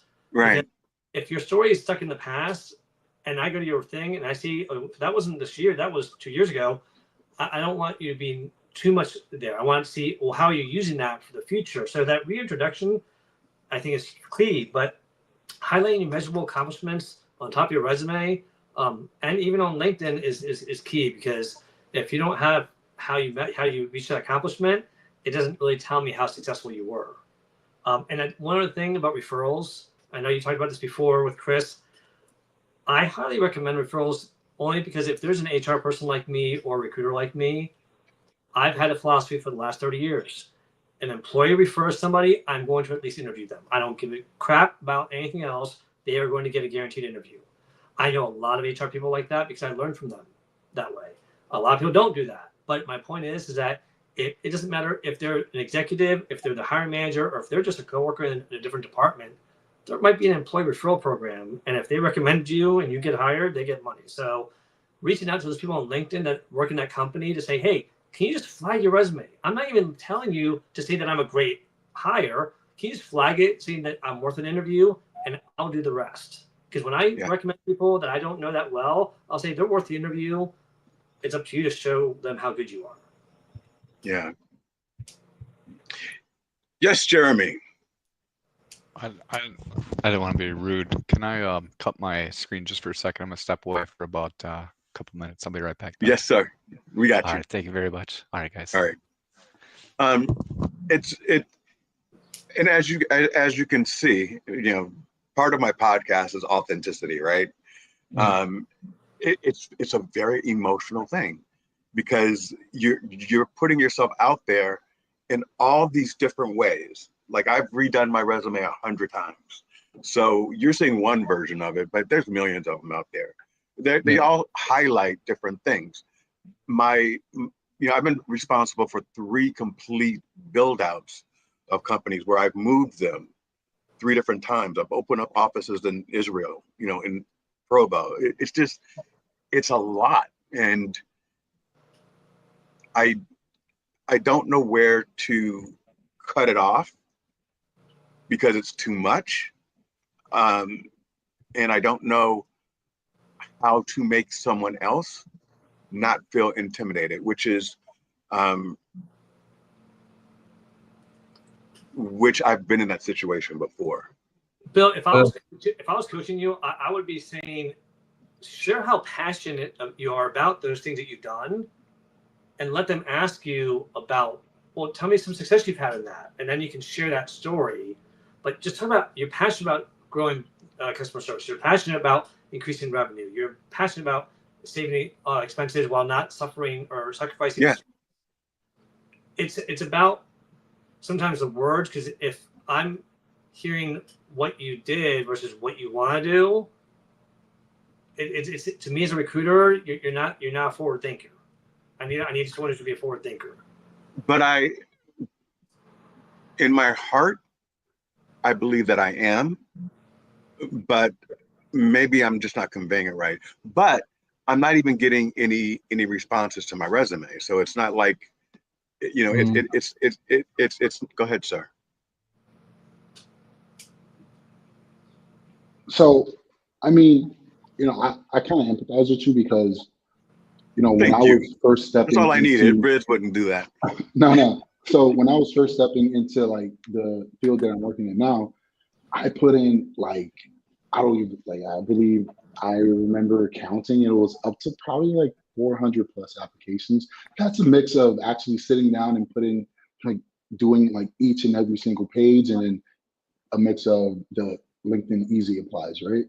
So I got to a point where I started thinking like, man, I'm very discouraged. Like, I'm never gonna get a job in this field. I'm never gonna, you know, get an opportunity. All I need is just an opportunity, you know? But when I was at my lowest, an opportunity came out of nowhere. And it wasn't an opportunity that I was like, oh my gosh, about. It was just an opportunity in this field in general. And the hiring manager interviewing me said, like, when you interviewed, like, your enthusiasm and your passion for this really shine through. And he didn't see it on my resume. And, you know, even now, like today, I'm not really big on LinkedIn or even like my CV, you know, it's like one of those, you know, basic ones to, you know, pass in ATS system. But my passion kind of shined through, and he gave me an opportunity. So Bill, for me, I believe that you have all these accomplishments, you have all these accolades. That's great. But sometimes it's a little bit of right place, right time, and a little bit of luck, you know?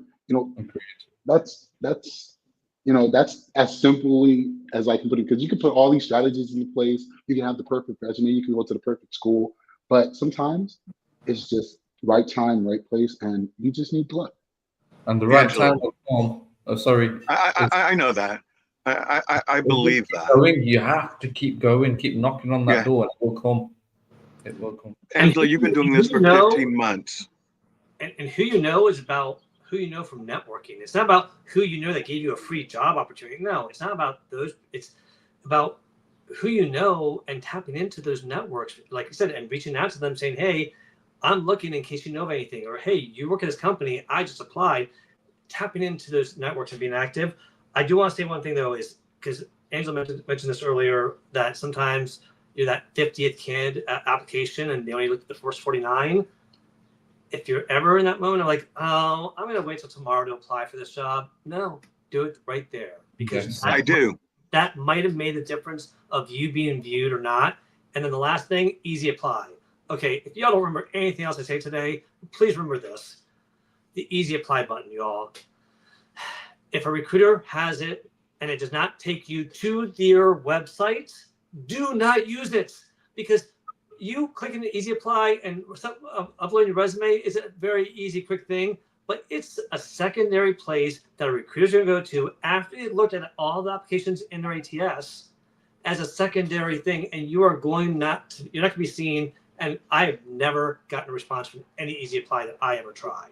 So if the easy apply takes you to their ATS, to the actual company website, and makes you fill out the whole application, then you know you're in the right place. But please be careful with the easy apply, because it's so easy and quick, and it makes it like, oh, I applied to 10 jobs in the last 10 minutes.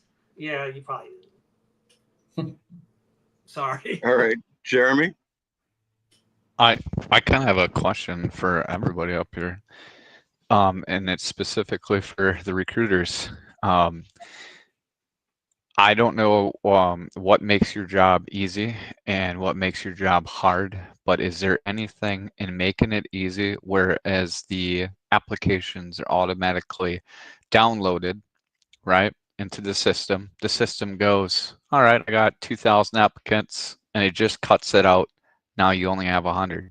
Now you don't waste X amount of hours on all those applicants because they don't fit, like, at all. So you don't even have to waste your time, which is sad because then they don't know that. There's really no, getting back to them because you won't have time. You got 100 you need to focus on, and your system only cuts out so much. So that's what you get. Do you guys have anything like that where it'll pick up the keywords, it'll pick up some of the things that you're looking for, or where you can design it to look up specifically and only for those things to not waste your time? That's it. It's just Angela? knockout questions that you can ask, and it definitely has the ability to do things. But honestly, unless you're on Amazon getting that many applications, I would never work for a company that did that. I will never allow my team to do that, or my recruiters do that. But there are knockout questions, and some are fair. If you need to be a U.S. citizen to work with me, and you're not, I'm not going to waste your time or my time, with all due respect, because there's nothing we can do about that. If you're under 18 and so if there's some legitimate questions, what I won't do is I'll ask questions. Do you have at least this many years of experience? It does not knock you out. It does not. It lets me know. Okay, they answer these questions. They don't, but they have other stuff. Angela, you were ready to jump on that too, I saw. Yeah, I mean, I think for anybody looking out there, there's different ATS systems that have different things that you can do. A lot of them can be used right out of the box, and they can also be customizable by the company that they are, being bought by. Some ATS systems have stronger technology, AI technology, than others. I see this a lot on LinkedIn. No AI system is knocking you out. Nothing is screening you out. Recruiters go through those applications, like I said, until maybe we find our first 10. But I worked with Eightfold that had an AI system. I worked with Greenhouse. And all they do really is rate. So they'll say this person is 100% fit. This person's 80% fit. Still to this day, I have never seen one that was right. I'll get really excited and go to that 100% fit one. And most of the time it's totally off and I don't know what it's looking for. And I'll find somebody at the 80% that's actually perfect fit.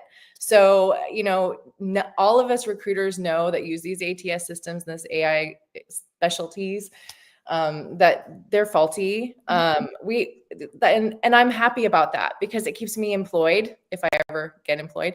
But AI is not replacing recruiters anytime soon, and we have to look at that. And then there's the piece of who is this person beyond paper. But if there was a better AI rating system, that would be great. Another really quick thing, sorry, Riz, is not every recruiter that posts a job will put in those knockout questions either.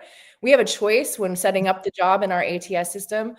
If we want to add knockout questions, I'm sure a lot of people don't, because although this is a different job market. And so when you get those questions of why do you want to work for us, and you get a lot of questions nowadays, I think it is specifically to root out people that are just wanting that easy apply button. Those questions are keeping recruiters from having to go through 1,300 applications when they can go through 100, because not many people will actually take the time. So those are probably more valuable jobs to apply for. If you do meet the criteria, go through those hard applications, because those are the ones that people are really serious about hiring for. And a good recruiter's going to look at them, so in case they might find someone for another job that they're recruiting. Exactly. Yeah. So one of the things that I do on LinkedIn is, am I a good fit? And most of the time it says, yeah, sure, excellent. And so I'm like, okay, yay. So I'm going to apply. So I'm imagining in my head that the applicant tracking system would say the same thing. But again, I'm just not getting any calls. And I think one of the things that's frustrating, Angela, and I want to know how you are coping with the 15-month search. I've always been poached. So for me, I've never had to be a serial interviewer or candidate. It's not my, I've always been on the other side of the seat, or someone always called and said, hey, I heard about you. I read the Forbes magazine. I've done this. Can you come help us out? And so it's you know, Angela, how are you dealing with it from a mental perspective? I've also never been out of work for longer than a few weeks. I've always kind of been hunted down on LinkedIn or you know, decided to call somebody up when I know there wasn't a job. This has been really hard. There's a lot of what do you call it? Like when you think that you're just a screw up. I mean, what did I do? Did I piss somebody off somewhere and they went and told the entire world that I am a horrible person, never hire her? You know, I mean, I know industries are really small, especially VFX, gaming, and animation, which I've spent the last 15 years in. So, you know, a lot of whatever that's called. I have had to up my game. I also realized how horrible I was at interviewing. I messed up a couple of really strong, really good jobs that I could have had because I froze and I just screwed the entire interview up. I just wasn't prepared. I thought I was prepared because I've been doing this for 15 years. Of course I can talk about what I've done. I learned this was a huge learning situation. And I'm sad that it took this long to learn because those interview opportunities are becoming less and less and less.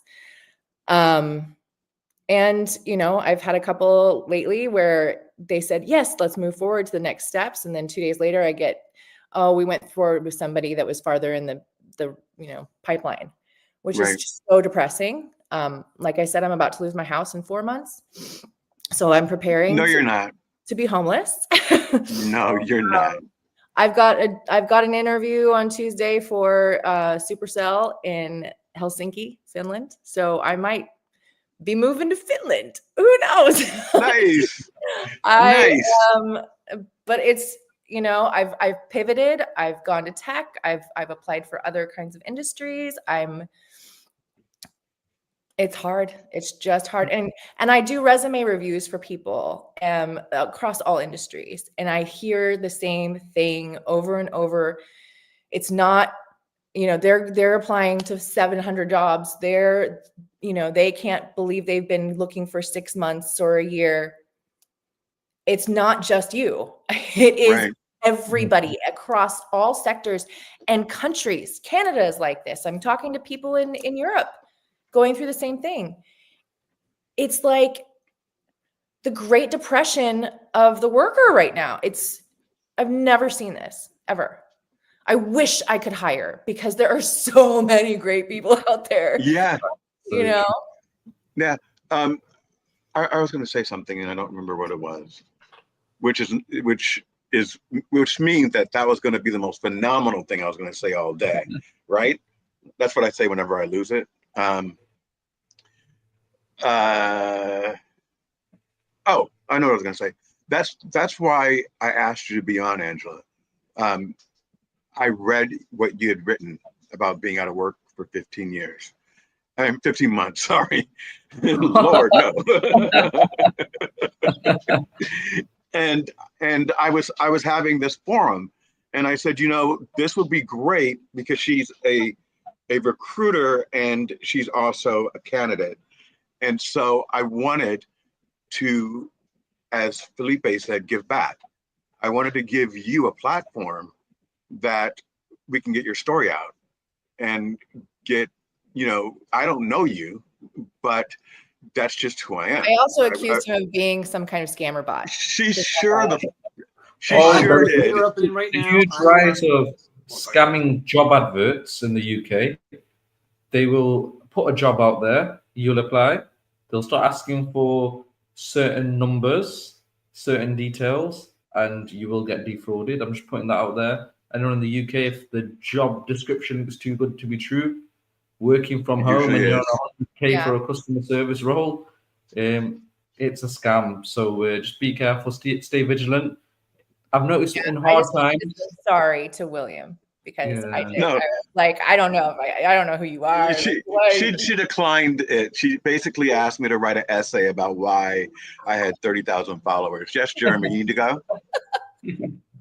I was just gonna say that's phenomenal. I'm sorry to hear that you've been out of work for so long. I hope you get the job that you're after, even if it's not the one you're looking for and ends up being the one you didn't know you needed. Yeah. Aside from that, this is amazing. It's been a while for me. Refreshing. So I'm grateful for the invite. I'm also grateful for accepting and getting to know Oh, some new thank you. people. So I'll keep it short and sweet because I have something for you. I think I don't know where you're gonna land. If you don't end up with your own show like this again and getting paid to do your own show, there's something wrong. I'm serious. If I had the money, I'd hire you just to help me, help you, help everyone. But Yeah, thank you. I'm probably gonna need a job plus this, so it is what it is. How hard do you want it? Yeah, I'll leave it at that. absolutely. Sorry. And you know what, Angela, we're all going to whatever you guys do, pray, send good vibes. I'm positive energy. We're all in there for you right now, and we want you to not only survive but to thrive. And we're going to stop talking about you about to lose your home, because that's not going to happen. Okay? It's not going to happen. You're going to be okay. I've fallen several times and I've got back up, and I've done better each time. So if it happens, I will survive. Yeah. I got my dogs. Me too. Go ahead, Felipe. Anyone who's a dog lover is a great person in my book, first of all. But I agree with Jeremy and with Riz about I would hire you in a heartbeat, Bill. And I think that because your passion, your intelligence, the work you've done, you have a proven track record. It's easy. And Angela, if I had a recruiter opening right now, I would hire you in a minute so fast, because I think we would work so well together. And you have the energy and the passion and the ethics, which, God, I wish everyone had the ethics as a recruiter. Sometimes we don't. I don't know why. But I want to share something that helped me when I was job searching and I was not getting the responses. I was getting interviews, not getting selected, and my confidence was shaken. I was questioning my value. I was questioning my age, everything. And okay, I'm not a big mantra person, but I gotta tell you, I've been saying it to myself for the last 2 years, and it still works to this day. And it's just these 5. Is it 5? Yeah, 5. 5 words I say to myself, or that I remind myself about. It's be confident in what you know, because you have a lot of experience. Be curious about what you don't know, and go out there and learn it. Be grateful for what you do have, because you have more than others. Be compassionate to yourself, because you're going through a lot. Yeah. And be tenacious as hell, because you freaking got this. Yeah. That right there. I love that. Can you send that to me in an email? Yeah. You send it to all, I really want that. To all of us. That was really good. Yeah, I'll put it in the chat. Email in the chat. I'll put it in the chat. And Felipe, that's kind of what my articles are about. Which is, keep going, don't stop. It's going to happen. Believe in yourself, and don't get out of your head, because I have a tendency to get in my head, and it becomes discouraging. I don't know about your family, Angela, but it becomes discouraging when people are telling you you're not doing enough, when you're doing every single thing that you can, including reaching out to the hiring manager after you send the cover letter and the resume, and you still get no response. Yeah. Yeah, So I mean, it's the worst when you get like, well, have you thought about this? And have you thought about this? And have you tried this? yes, It's like I've had a year and 80 hours a week that I'm actually thinking about the jobs when I try not to think about finding a job. Yes, I have thought about everything. I have thought about absolutely freaking everything. I'm always wanting good advice and to learn, but it's like everything. Like I'm not just being here lazy. I'm right, not just having fun grifting off of my, dwindling 401k. right, I am I really want to save my house. I really want to still eat and pay my yeah, bills. absolutely, And and it will happen. like I live out in the middle of nowhere, so we don't even have Uber. Like it's not like I'm also saying, oh, I can't go and work at Starbucks. But if I worked a 40-hour work week or 40-hour job for, $20 an hour, it doesn't even cover half of my mortgage. My mortgage is Right. $3,000 a month. And so getting a 40-hour work job, minimum wage, doesn't help me. It takes away time that I can job search and network and do these things. It's just, it don't help. I'd have to work 3 or 4 jobs, which I know people do, and I don't want to discount that. But I don't even have a working car right now. So My mother told me to go to Walmart, and I'm like, they won't hire me. And you Yeah. can't just, and also, depending upon where you live, a lot of people don't understand that you can't just walk in and drop off your resume anymore. Yeah. They'll tell you to go to the website. And so I'm different, by the way, because in every job I've held, whenever anyone walked in and they were dressed up and they came to the office and said, I want to drop off my resume, I would take 10 minutes to just talk to them and invite them back. Just because I knew that they were struggling, I knew that they must have really taken the time to get up, get dressed, and now they're knocking on doors. So I wanted to give them the respect to understand that someone was willing to talk to them and listen. And a couple people I hired because of that. But I never turned anyone away. It's just not in my DNA. Yeah. So this has been 2 hours. You said 45 minutes. Liar. Bill, I think Heather Sell, she commented a few times. She said, any advice for business owners who are looking for a full-time or part-time work? I've told in a private Yes. message, do not mention it.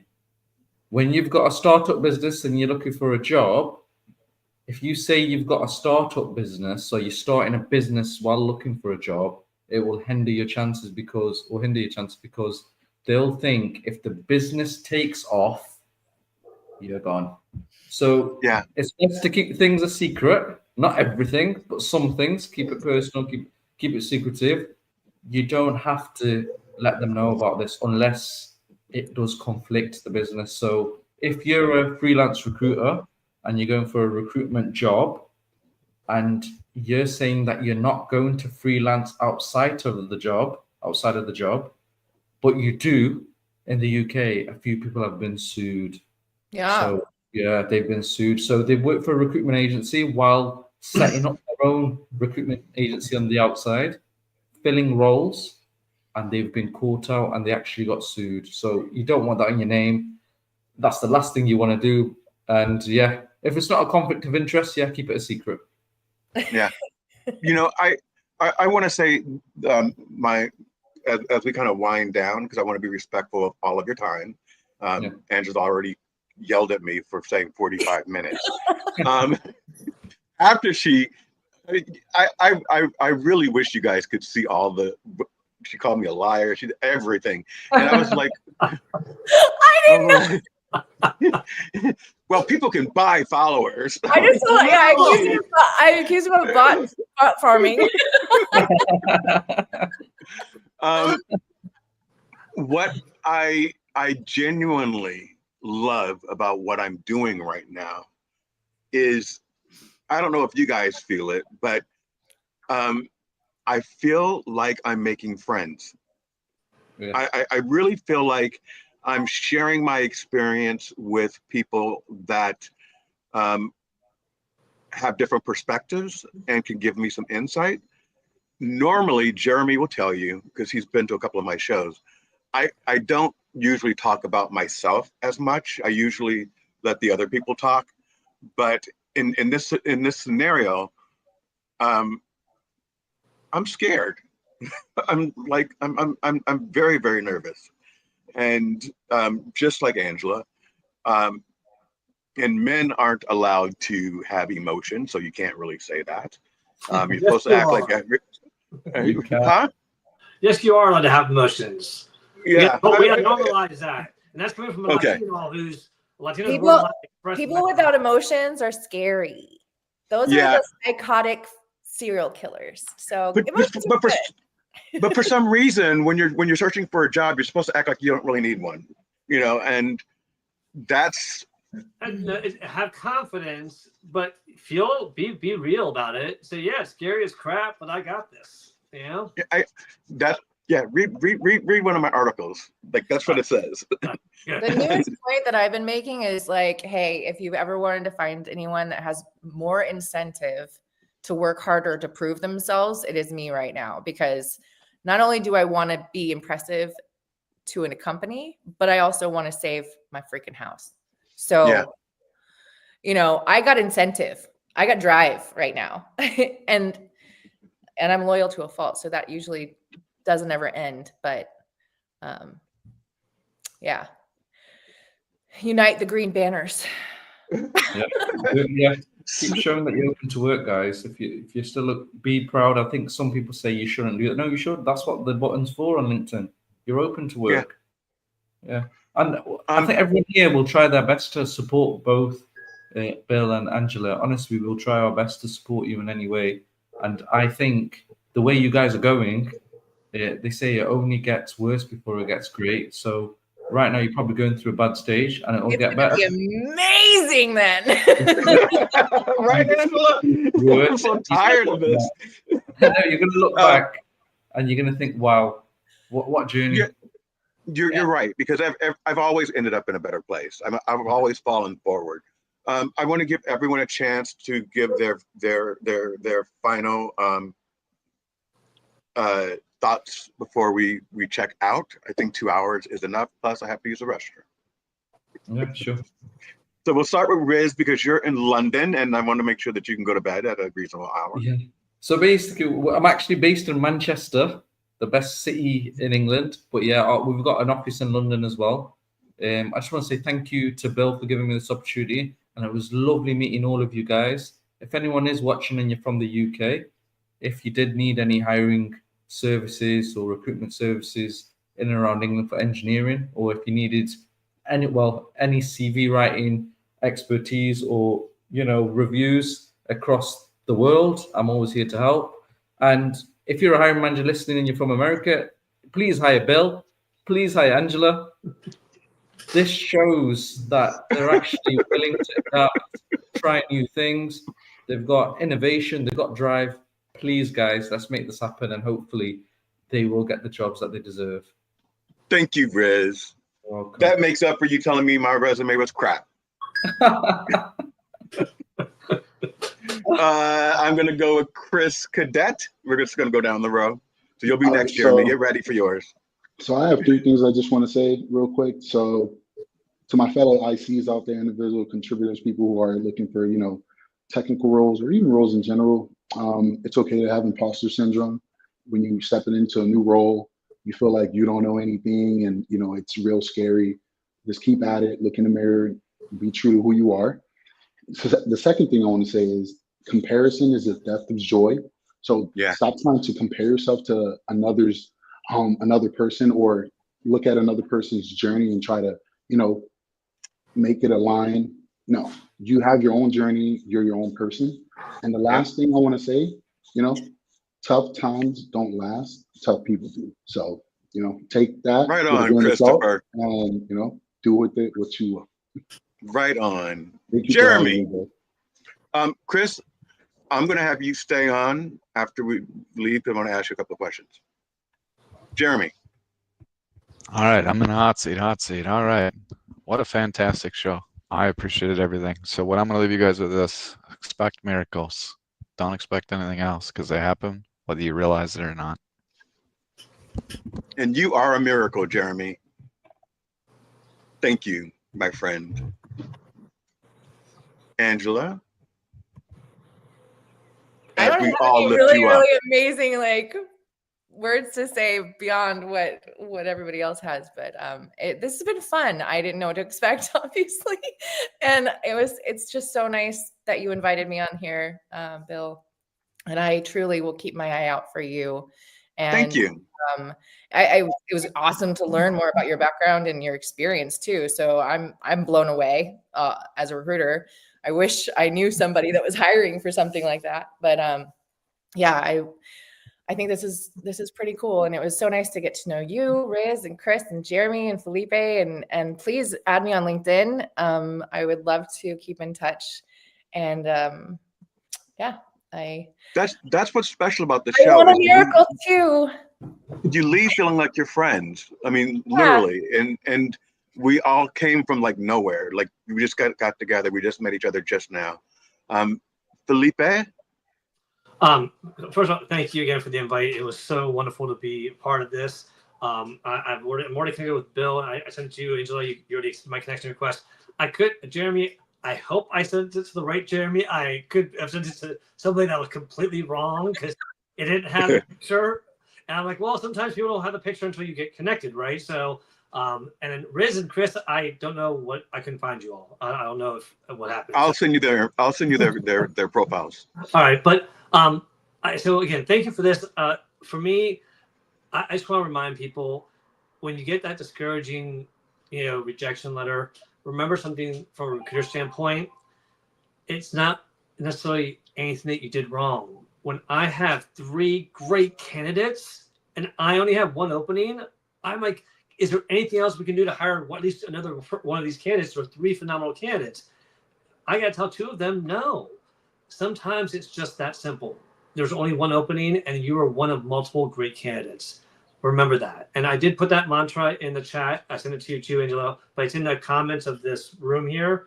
The last thing I'll say is, especially for Bill and Angela, if there's anyone that I'm connected to that is at a place that you're applying to, let me know, because I will definitely highly recommend that they interview you and that they consider you for a job, because I think what I know of you so far, phenomenal. I'm going to dive into your all's articles and LinkedIn later on, but definitely tap into me if you ever need anyone to send a recommendation to someone I'm connected to. I'm happy to do it. Amazing, guys. Thank you. Thank you so much. I know you guys appreciate all of you guys. But you What? guys didn't know each other? You guys didn't know each other before this? Bill is the Yeah. only person.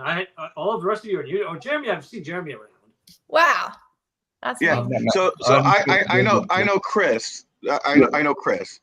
But the way that I do my show is it's people that I don't know, and we meet authentically for the first time online. So it's no script. We just, Crazy. Jeremy's seen it. We just talk, and we end up like the subject matter. And this one was very specific. But in a lot of them, yesterday my cousin was talking about how he dumped his girlfriend at a restaurant, and then the fool had her drive him to the restaurant, and so she drove him home, and he said he was crying and she was crying, and I said, why were you crying? And he said she was in a Porsche and she was doing 128. Did you hear that, Jeremy? She was doing 128, crying, saying she loved me, and I was like, I love you too. Please don't kill me. I'm like, why wouldn't you have taken your own car? Like, that was the dumbest story ever. Now I wish I was on that call. Damn it. I won't miss another one. Yeah. If you're the one breaking up, you've got to have your exit plan. That idiot. He knew he was going to the why restaurant. did she drive him back? Like, all of it. None of it made sense. I would not gotten in that car with her if I just broke up with her. I was crying laughing. I mean, and she's 80 at this point, right? So it's multi-generational cousin talk. And it was just the funniest story I've ever heard a grown man tell. I was like, why were you crying? Because I didn't want to die. All right, guys. Thank you. Much appreciation and love to you all.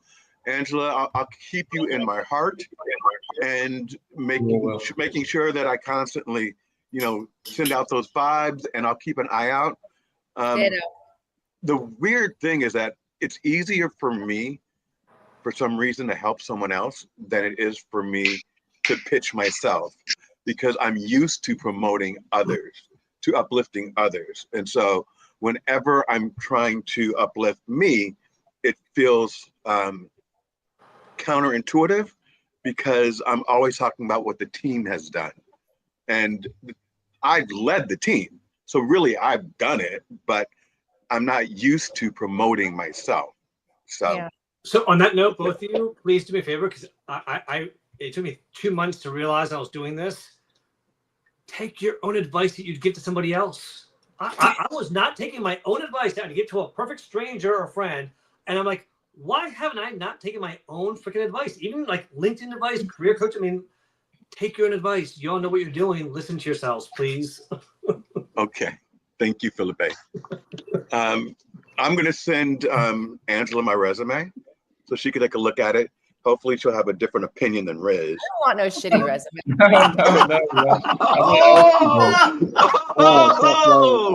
There she goes. Hey, I got 15 seconds for you, all right? 15. I'm so kidding. Okay. I feel like we're friends now, so I told you. It's the most like this, the podcast piece and the newsletter piece, it gets me out of my head. Good. It literally gets me out of my head, and it helps me to share my story.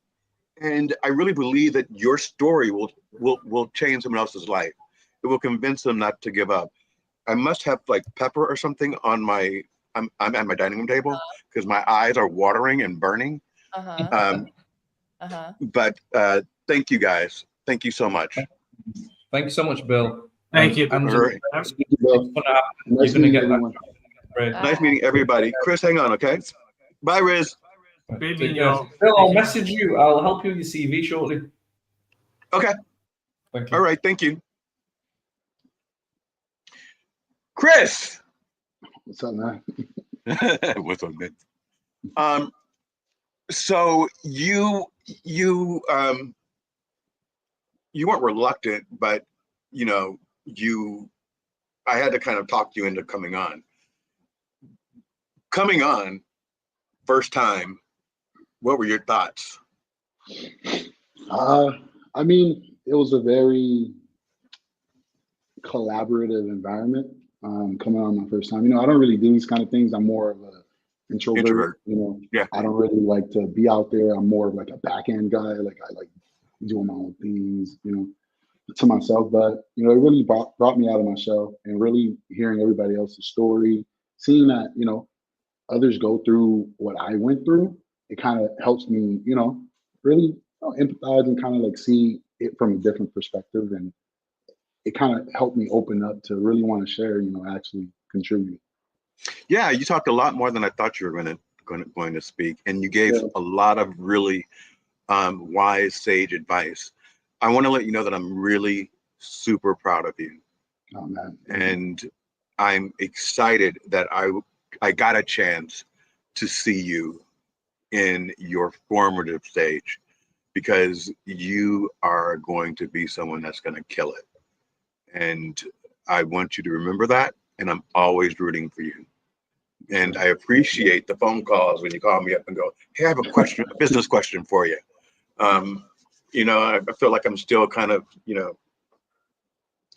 helping in a way. And it makes me feel like I'm useful. So definitely outside of business questions too, personal questions. Like no, we're not going to talk about we're not going to talk about politics, because I'm going to get mad. I'm going to get mad at you. the other day. Didn't I tell you I was gonna hang up on you like 3 times? And you're like, wait, you spoke, and I listened. Yeah. And I was like, no, it's my turn, like Skip Bayless. Right. All right, man. I love you. I don't know why my eyes are burning. It's definitely that pepper, bro. Yeah, it's Probably something. took a Scotch bonnet and like rubbed your eyelid. Yeah, that's what it feels like. Oh, man. So thank you for showing up. And No, for sure. as this, I would like you to say the goodbyes to everyone as we end the show. All right, goodbye, everyone. Have a great time. How do you do it, like on SNL? All right, bye. Bye.